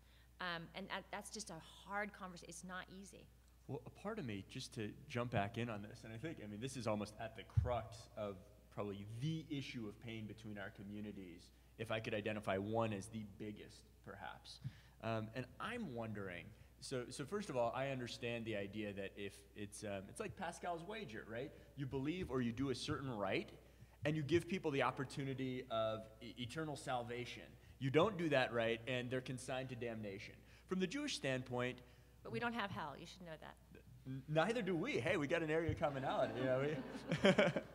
Yeah. So in this particular case, I'm almost wondering if transparency, even without giving on the issue itself, could be still helpful. If there were a way to say, look, we think we're doing something good for the Jewish community. The Jewish community does not recognize it as a religious rite. We don't think there's any ontological change that happens as a result of this rite. So on some level, if you came to us and said, look, we're doing this thing, you really might not believe that it has any significance because otherwise you might be Mormon and not Jewish. Let's let it be for a second, but are there other things we could talk about? I think you might have greater success. I think there's a feeling of almost sneakiness that gets up my hackles as a minority group that has been in some ways taken advantage of for so long. There is built in this sense, we need transparency here, and if there's not transparency, the affront is much more the idea of going around behind our backs than the issue itself. Now, there's some people who would say, this is horrible categorically, and I think there are many who would probably say that. But I think there would still be more mileage gotten if they were saying, look, I am called as part of my Mormon faith to do the following. You as a Jewish person do not recognize that as a religious action and do not think it has significance in the greater world or universe. Please let us do our thing, and we will happily respect that you do not acknowledge this as a religious practice that actually changes anything in the universe.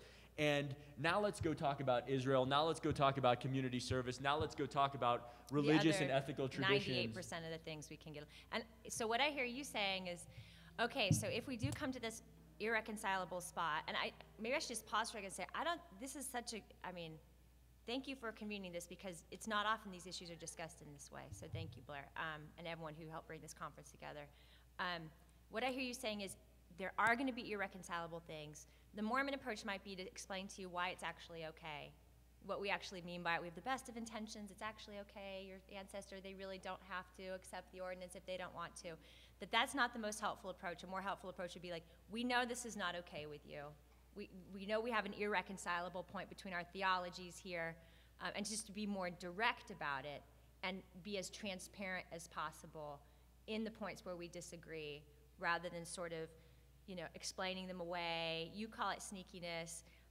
I recognize in it a sort of a Mormon cultural trait of oftentimes we present a story to people who are not of the faith that will allow us to do what we need to do. And that's our minority's way of responding to history. It's like, we're going to give you an appropriate, sufficient answer.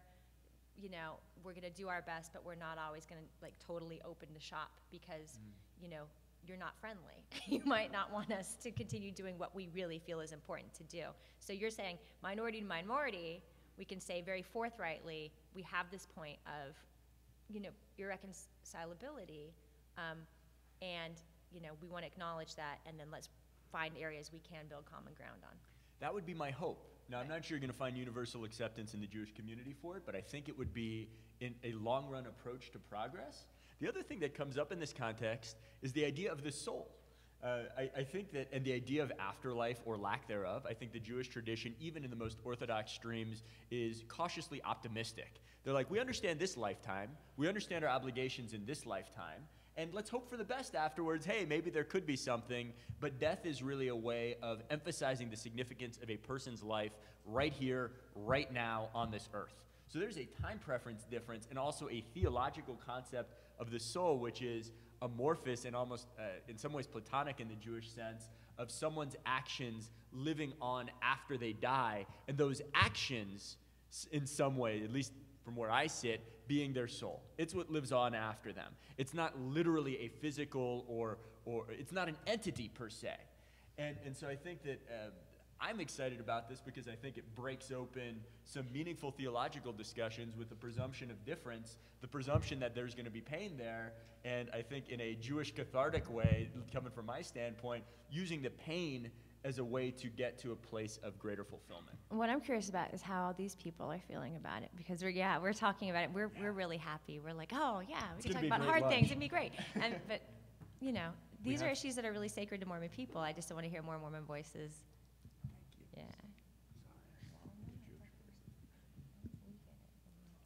Just a quick question, I guess, because my knowledge of Judaism really only revolves around what has been portrayed on East Coast television or what Adam Sandler has been in. And so I don't know a lot. I think this is probably the first time I've ever Jewish comedy is a sacred tradition, too. It really is. It is. I was still waiting for Blair's punchline on the joke earlier, so. But my question is, does Judaism consider themselves Christianity, or what does the definition of Christianity, like what is your definition as a Jew? What is the definition of Christianity itself? So that's a multi-layered question. I would say a few things. You could look at it philosophically, but the practical difference is the idea that God can have an incarnate form is as Jesus, but even the idea that God could have an incarnate human form doesn't really exist in mainstream rabbinic Judaism in any capacity. So that's one element of what distinguishes the two traditions. I think there was a crystallization at a key point in time. If you look at the time when Jesus was living, it's probably one of the low points in Jewish history, where we were getting squashed by the Romans. Our temple was going to be destroyed, all sorts of things going on. And there is a different orientation to the Messiah and the Messianic era. There's an immediacy and a concreteness to that when I would say many rabbinic Jews look at the Messianic era as something that human beings collectively get us to. By pursuing justice, by doing good works, by repairing the world, we can get the world to a place such that it is unrecognizably better from the state in which we find it today. And that is a messianic aspiration. It's like the Platonic form of the world as opposed to literally a state of being brought in by an external force and an incarnate version of God. So I think that those are in my mind, the key differences immediately. I would say that that's where Judaism and Christianity splits. As a future rabbi and as someone who has studied the New Testament in some ways, I would argue, and this would be a point of contention and irreconcilable difference, that the apostles, different apostles at different times represented different cohorts that I think had very different notions of Jesus, what Jesus was metaphysically, who Jesus was as a person. And so I think there was a blurring of lines until finally there was a clear difference once Nicaea happened, wherein one common tradition kind of split off into two very different ones. Is that how you view it, or what are your thoughts? Well, I mean, I think it's just, your question is a good one in that it goes back to Josh's, outline of the way that Christians and even Mormons tend to view history as like 1.0, Judaism, and then it got improved with Christianity. It's like Judaism plus Jesus, and then there's Mormonism, which is Christianity plus the temple, and which goes back to Judaism, which is great. It's all wrapped up in our tradition, and it's important to realize, I think, as you're realizing probably after listening to him, that that view is not shared by other people. It's like that's how we see it, but other people don't see it that way. So Jews don't see us as like true stories. It sometimes happens that people in my life will say things to my husband and be like, yeah, you know about that, right? And he's just like, what? We refer to things that happen in Solomon's temple that Mormons have studied, because we look to Solomon's temple as a precursor of our temple worship, and they'll apply it onto Jewish temples, which are synagogues, which the same thing is not happening in a synagogue as happened in Solomon's temple. There's been millennia of change, right? And so people will look at my husband and put him in the Old Testament, and he's not in the Old Testament, not at all. He knows like how to read his Torah portion, which is a section of the Old Testament. Jews don't have scriptures and read them like we do in the same way, at least not Reform and Reconstructionist, at home, around the house. So it's just important to recognize that, our view, in which there's this historical progression from Judaism to Christianity to Mormonism, is other people don't view everything as in one continuous stream. It's just branches, yeah. I really appreciate you, sharing what you just shared about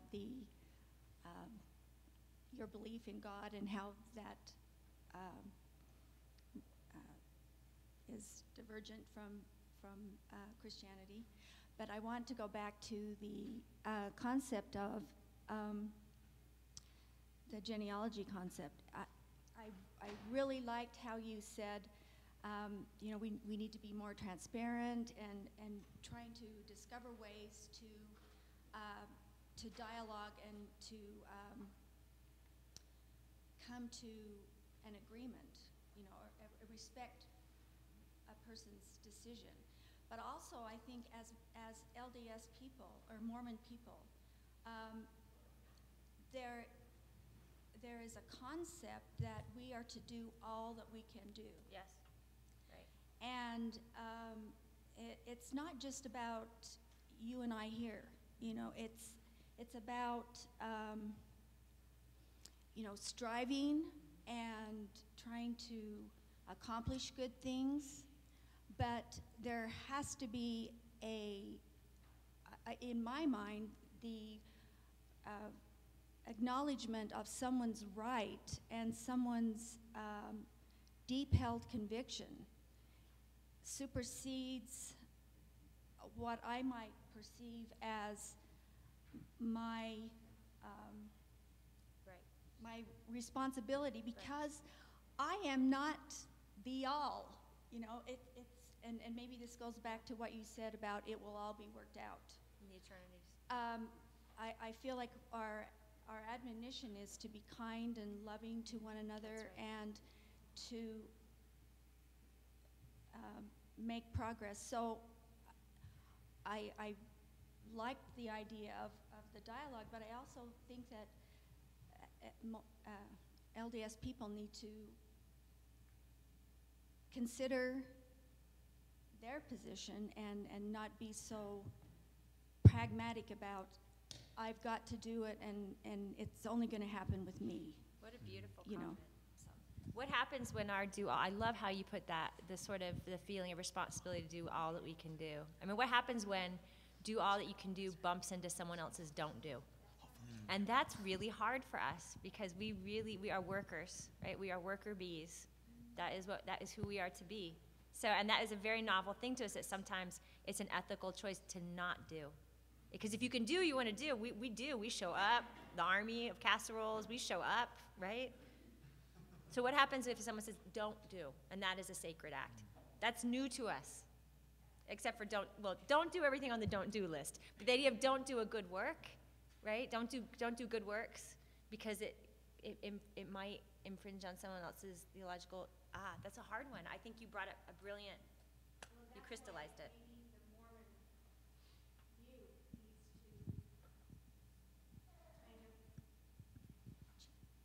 Consider and evolve.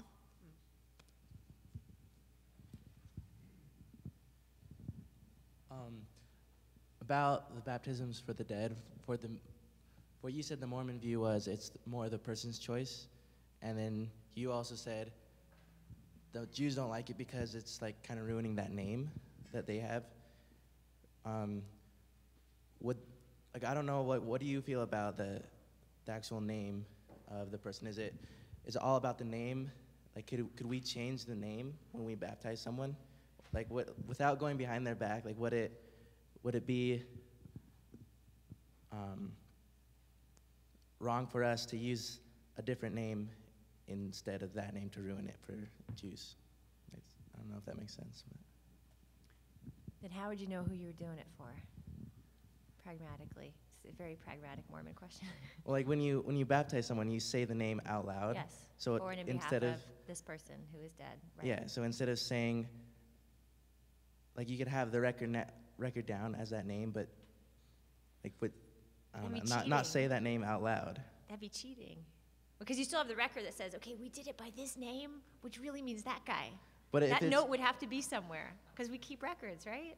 Yeah, but would it be a problem for the Jew, though, because you're not using that name, you're not ruining that name out loud? So I think there are many layers to that.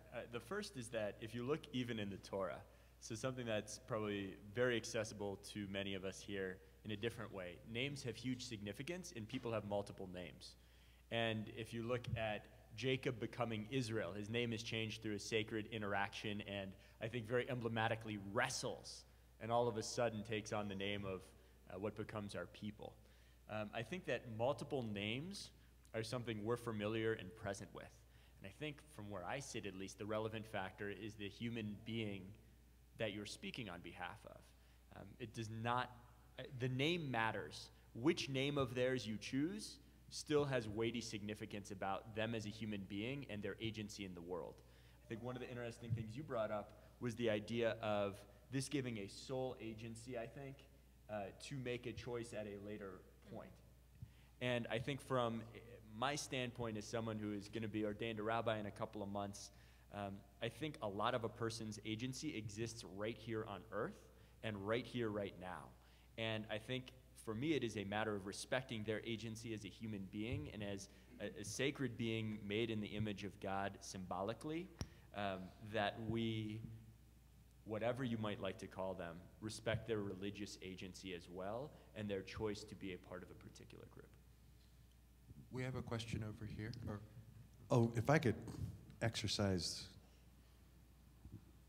whatever prerogative I could exercise and ask a question, would that be all right? Certainly. I'm interested in, Joanna, your statement about, well, a self-definition. You defined yourself as a Latter-day Saint, a Mormon, but not necessarily orthodox in the view of everyone that may see you. So heterodox, or some people might say unorthodox. Perhaps somebody might say heretic, as we discussed earlier. Not about you particularly, but never. I don't know what's thrown your way. And Josh, to be ordained a rabbi in May, is that correct? May 5th, yes. Congratulations. Thank you. I'd be interested in listening to your exploration and a discussion as well about orthodoxy within Judaism. As a rabbi and as a religious leader, what are the parameters? What's the envelope of orthodoxy to heterodoxy to unorthodox and absolutely unacceptable? So could you both explore in your particular faith traditions the concept of orthodox, unorthodox, heterodoxy, how that fits into organization, hierarchy, neighborhoods, family? Thank you. I'm happy to, because I stole it from the Jews. I noticed that, when I married, well, as I became better acquainted with Judaism, in large part through marrying into the faith, Jews have branches. There's different flavors. There's different places to belong, from ultra-Orthodox, Orthodox, conservative, modern Orthodox. There's so many different articulate strands, and Jewish people sort of sort themselves out. So, you go to the synagogue in town that feels right to you.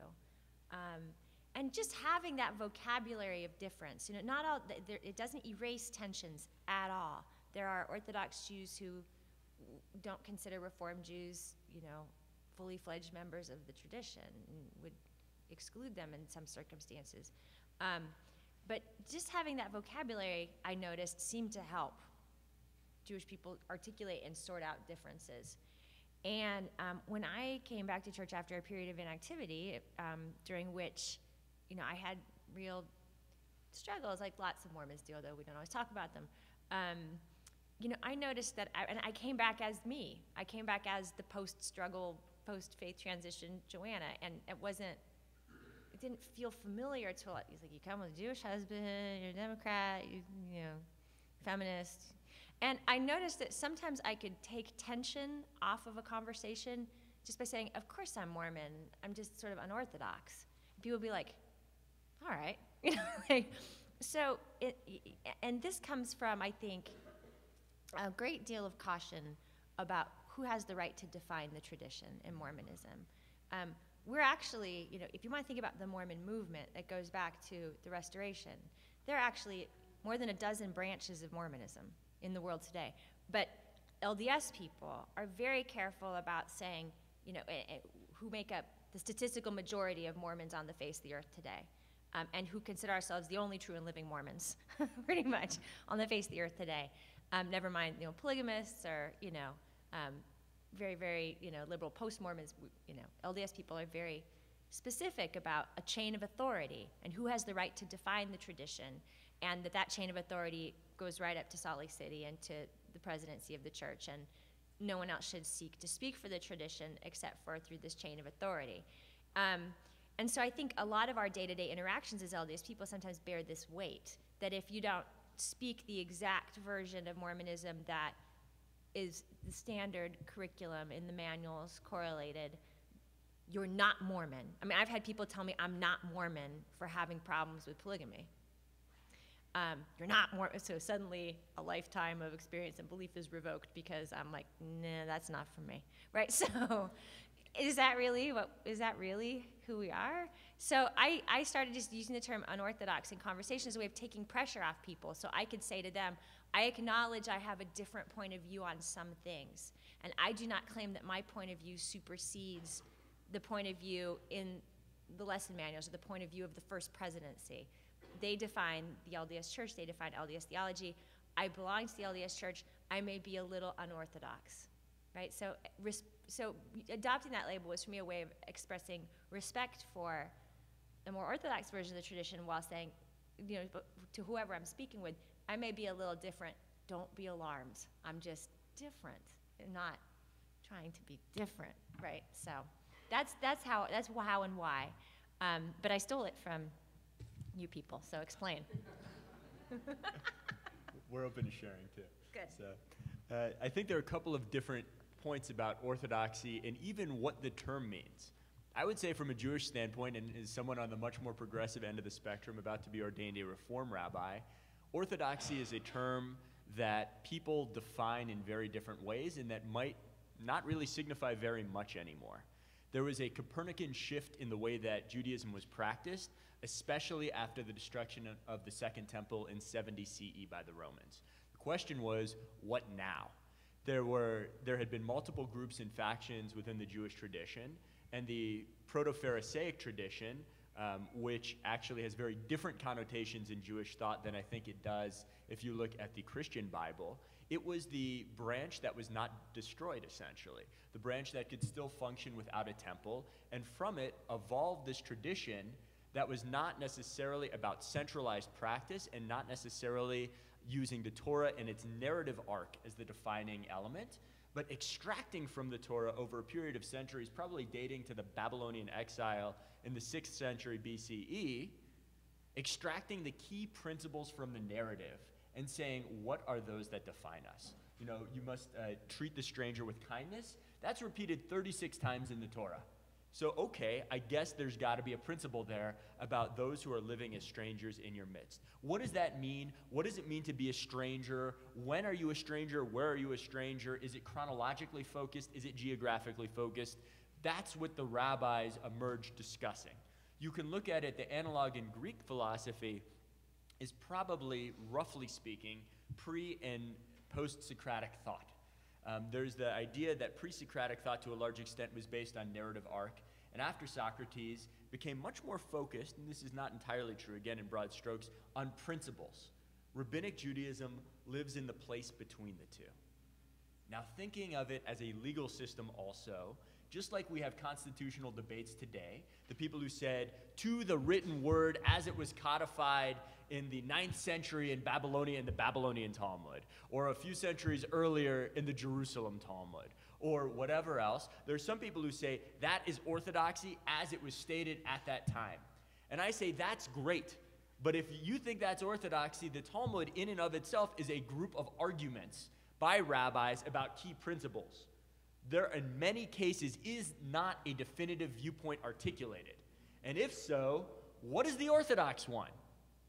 So for me, as someone who's on the progressive end of the spectrum, I think the key is much more about principle behind the debate itself.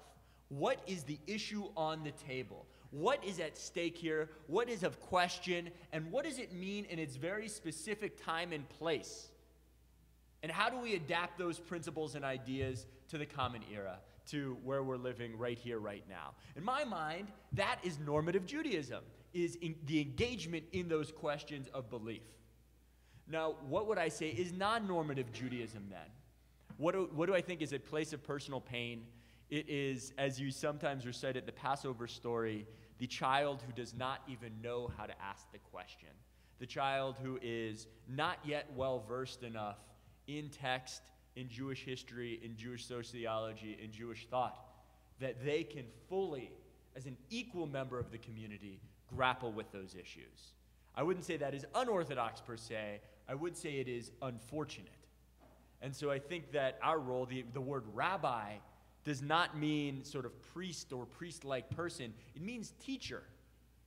Our role is to raise up another generation that is more able to delve into the tough questions and try to understand the spirit of the law, not the letter of the law, because there is not a single letter.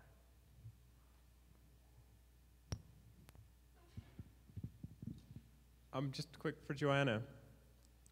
On the subject of names and changing names and in the temple, I think it's interesting your comment, because really when someone's baptized, they take the name of Christ on them. So there is a name change, just like in the Catholic tradition, just like in the Jewish tradition that you were talking about. So I can see why, I appreciate that perspective. But my question is, when Joseph Smith revealed baptisms for the dead initially, there's this flavor of, if it's not performed by a direct descendant, it's not an effective ordinance kind of a thing. And we've gotten away from that in our temples. Now you can go and do work for someone you don't even know. Do you know when that changed in church, in the church policy? I wrote about that somewhere, but that's fallen out of my head right now. No, and I love you bringing up that originary moment, and I think it's inseparable from, Sam Brown's great work on death among Mormons in the early movement, and just the way that death was so present to people then in a way that it is not to us now, and the extent of death that people experienced in their day-to-day lives, and the joyfulness of that first revelation, that vision of his brother Alvin, that it was going to be okay, like that intimacy, right? And so then how does that intimacy then become a theological mandate that is then institutionalized in 20th century? Does anyone here know when we started doing, I wrote about it, but I write a lot of things and they fall out of my head when I write them. I want to say, late 19th, early 20th, but early 20th is when so many things in Mormonism became more institutionalized and bureaucratized.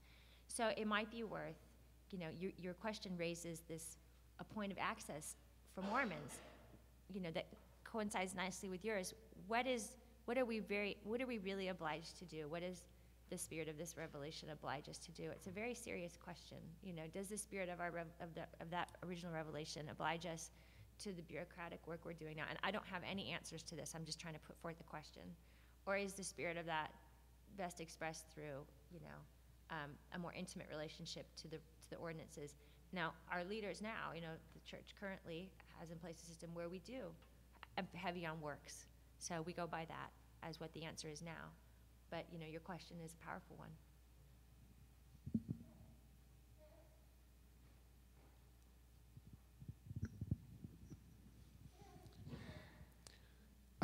It's been a pleasure and an honor to be here today with you two. I have a question that I feel is very relevant, and it's probably more along the Jewish vent than the Mormon vent in terms of fear of approaching sacred things. But marriage is a sacrament in Christianity. It's an ordinance in Mormonism. It's a motif that's utilized throughout the Hebrew Scriptures, even representative of a relationship between God and Israel. How is that dealt with from the Mormon and from the Jewish perspective in an interfaith intersection? Trying to think how to start. I mean, I could say that for us as a minority tradition, and one of the significant differences actually, I think, in the United States between the Mormon community and the Jewish community is the percentage of in-marriage in each of them. Mm-hmm. My understanding is within the Mormon community, it's above 80% in marriage, maybe even above 90% in marriage, where Mormons marry other Mormons. Mm-hmm. In the Jewish community, we're just liked so much that 50% of Jews marry a non-Jew. Apparently, we're just that desirable. What can I say? Our wicked good looks, our charm. In this case, it's a point of real pain and real concern and real excitement in the Jewish community. So for us, the point of pain, oh my goodness, our people somehow, some way survived the Holocaust. Oh my goodness, we've survived 2 millennia of persecution, and now what is decimating our numbers? Well, not necessarily if you look at the demography, but in the minds of people who are most concerned about it, what might somehow, some way decimate our numbers is acceptance. People have been trying so long to hate us and think that that would get rid of us. No, all you got to do is love us, and we might all of a sudden assimilate. So in a funny way, there's this concern that Judaism might fade or blend or go out of existence because we're just that lovable. No, sorry, this is Jewish humor, by the way. You can see I'm making fun of our own in all sorts of ways, but this is part of the discussion too in some ways. What the statistics are showing about kids in interfaith marriages with one Jewish parent is that the majority actually end up growing up with a degree of Jewish identity and often a high degree of Jewish identity. So what might have been initially a concern demographically saying, hey, this is the beginning of the end for us, might be a godsend in terms of a way where you just do the math. Let's say 60% of kids in an interfaith marriage grow up Jewish. It's a net gain. It's a net gain, and if we don't proselytize, this is how we do net gains. Either we have, a lot of kids, or which for the majority of non-Orthodox Jews, I think we have 1.7 kids per couple on average. I don't know how you do the division there, but the majority, we're not at a rate of actually sustaining our own population just based on in-marriage alone, because we have statistically highest degree of education for women of any religious tradition, which is correlated with later marriage age, which is correlated with fewer kids. I'm all for it as a feminist myself. I think it's lovely, but demographically it poses challenges. And so this might be a way where all of a sudden we could go to neutral demographically within the non-Orthodox segments of the population. So it's looked upon with hope, with concern. For me as a religious leader, a lot of work ahead. What does it mean to teach the kids who are growing up who have, in certain cases, fewer Jewish experiences in the home, because that set of grandparents, they're only going to one set of grandparents for some of those holidays. They might experience, I guess, a lower degree of Jewish observance in the home itself if you have a parent who's actually practicing a different tradition. So for me, as somebody who's in the education business, it's looked upon with concern and excitement. How can I provide the educational scaffolding so that those kids can grow up Jewish, so those kids don't feel like strangers in our midst, they feel Jewish and are welcomed and embraced? It also means a culture shift, because we are not used to this. We have not been this loved. We have not had this type of, this is the first generation that has these kinds of intermarriage statistics. And so it is just a huge shift for us communally. And I've seen a lot of change even in the last 13 to 15 years. Huge. There's just a lot of, just from the Jewish perspective, on the Jewish side of the equation, there's a lot of anxiety. It's almost always overridden by, loving kindness, which is a Jewish value. But a lot of change in the way even different rabbis have talked to my family over the last 13 years.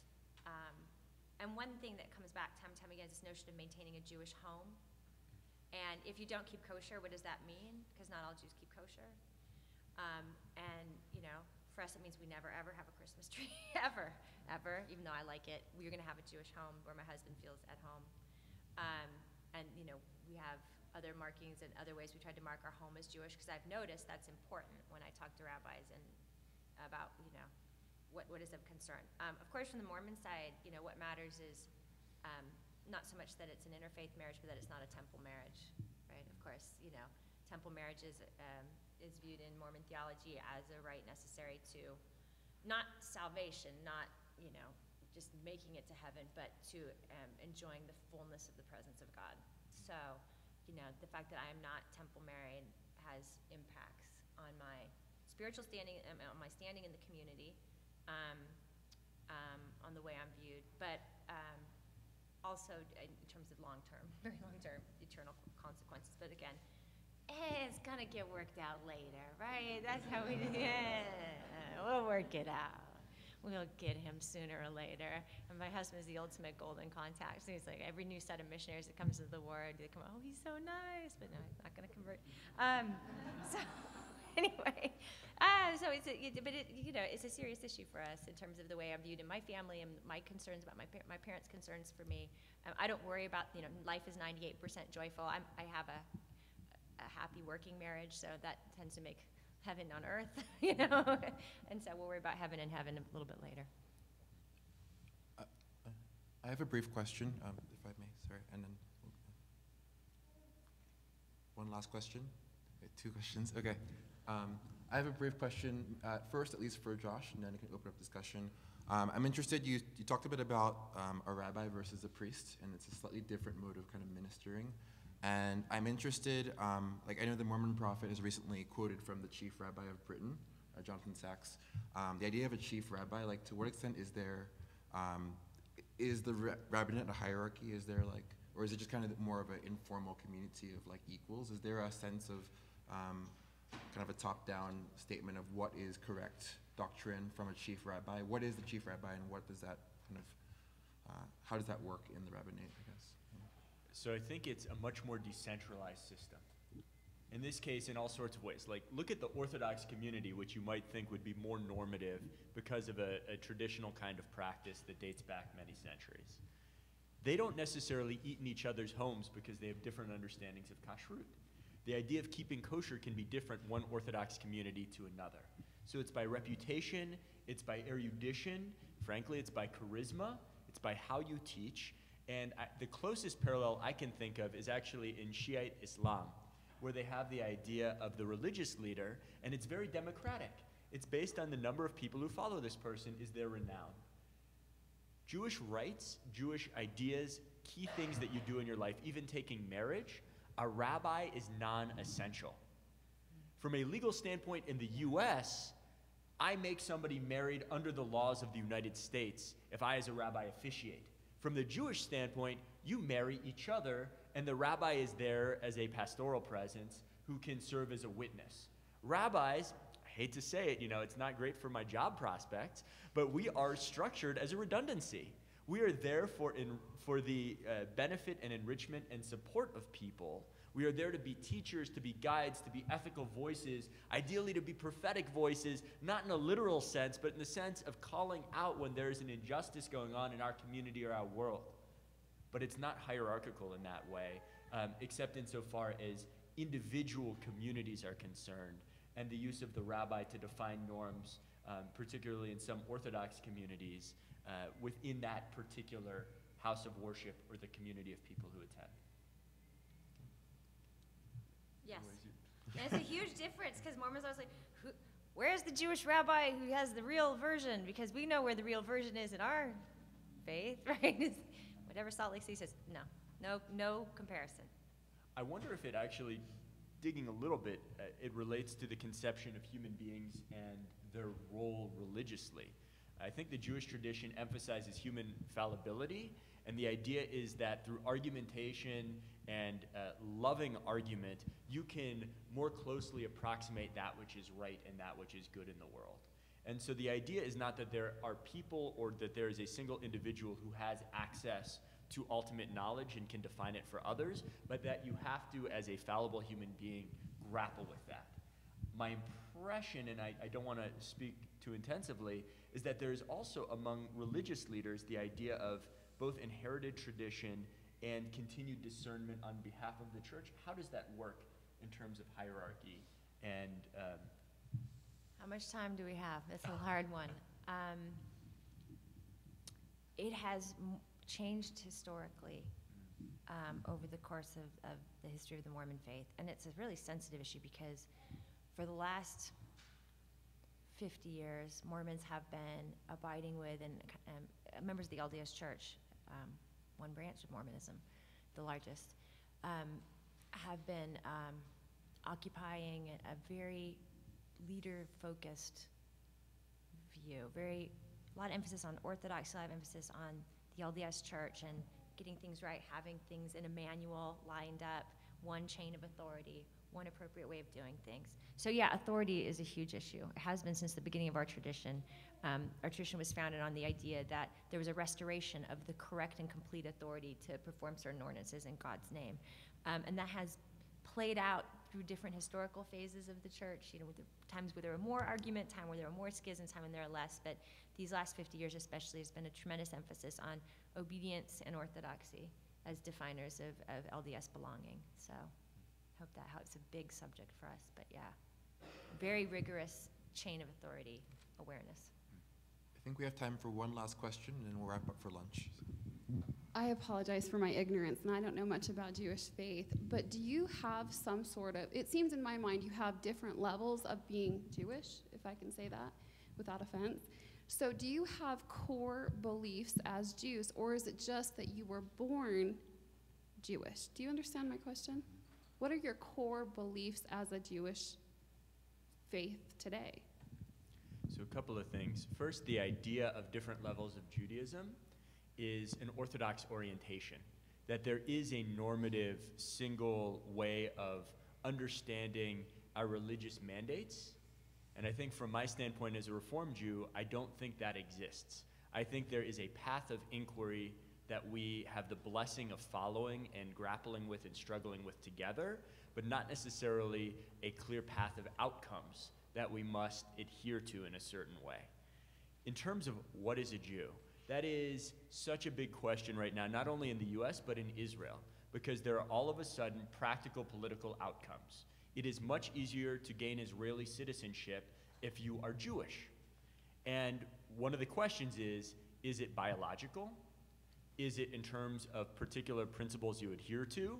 Is it through one type of conversion versus another? Because again, one of the confusing byproducts for us of being a tradition that's liked is people come knocking at our doors, and we sort of look at them saying, huh?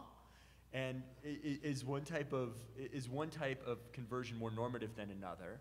And there are real, intense, very painful fights going on right now in that sense, defining what is a Jew.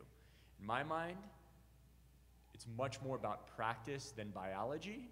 It's much more about openness to grappling with key and core and difficult principles than it is adhering to particular outcomes of those principles. I see Judaism as a path and a way and a philosophy of living, and I don't think it has such intensive norms as a polythetic community with multiple strands from the ethnic and social and cultural to the religious and theological and legal. And so I think that there are many ways to be Jewish, and one of the things that scares me most as it continues to emerge in this conversation, continues to emerge within the Jewish community, are the number of people who stand in judgment of other Jews and say, you're not quite Jewish. We don't do that here. Mormons. Kidding. Go. I'm glad that there's a degree of kinship. So that's sort of my 2 cents on it. Yeah, what do you? No, he answered, yeah. But she asked about Judaism. He answered. Well, I'm kind of curious about the Mormon analogs. I mean, in a certain way, so I hang out with my friends who are Mormon, and we often talk about sports and what's going on in the world, and once in a while the fact that they're tired from going to a very early morning meeting. That was certainly true during high school when they were in seminary. They would come to school like, I've been up since 5 a.m., what's going on? But I'm kind of curious, but probably out of respect for me as a person who adhered to a different tradition, they did not delve into some of those tenets. Is it possible within mainstream LDS tradition to articulate a few key tenets of belief? Yeah, I think so. How would we articulate them? We'd say Mormons believe in heavenly parents, right? And we believe that there were, mostly spoken of as God the Father, almost always exclusively, but so Mormons believe in God. Not all Jews believe in God, so this is why I'm saying this. Not in the way that we believe in it. Our God is an embodied, resurrected beings. Belief in the atonement, pretty fundamental, right? Belief in the restoration, yes? But people may interpret what that means differently. The restoration being the idea that something sacred happened at the origin of our tradition, that Joseph Smith experienced directly something powerful. That is a very mild articulation of it. Yeah, and what else would you add? The articles of faith basically define our faith. Yeah, but if you don't believe all of it, Does anyone quote the article? I mean, I memorized them when I was a Mary Miss too, but back when there were Mary Misses. The articles of faith, we don't really cite those as the definitive anymore, do we? What would you say, Morgan? Book of Mormon. Yeah, the Book of Mormon, of course. Part of the restoration. Latter-day Prophets, yes, that there's been restored the authority, that there are people on earth who still continue to speak to God authoritatively. Yes. What else? Eternal progression, right? Plan of salvation, so the Mormon view of soteriology. Okay. Yep. The articles of faith are canonical, though. They're canonical scriptures. Sure, but would you ever say the litmus test for whether or not you belong is whether or not you, and the Articles of Faith say we believe in being honest, true, chaste, benevolent, virtuous as well. Like, they don't set out, here are the sort of the doctrinal points. We're going to have to unfortunately wind down the session. Apologize. Thank you to our speakers, Joshua and Joanna. We're very honored to have you here, and what an enriching discussion. Thank you, speakers.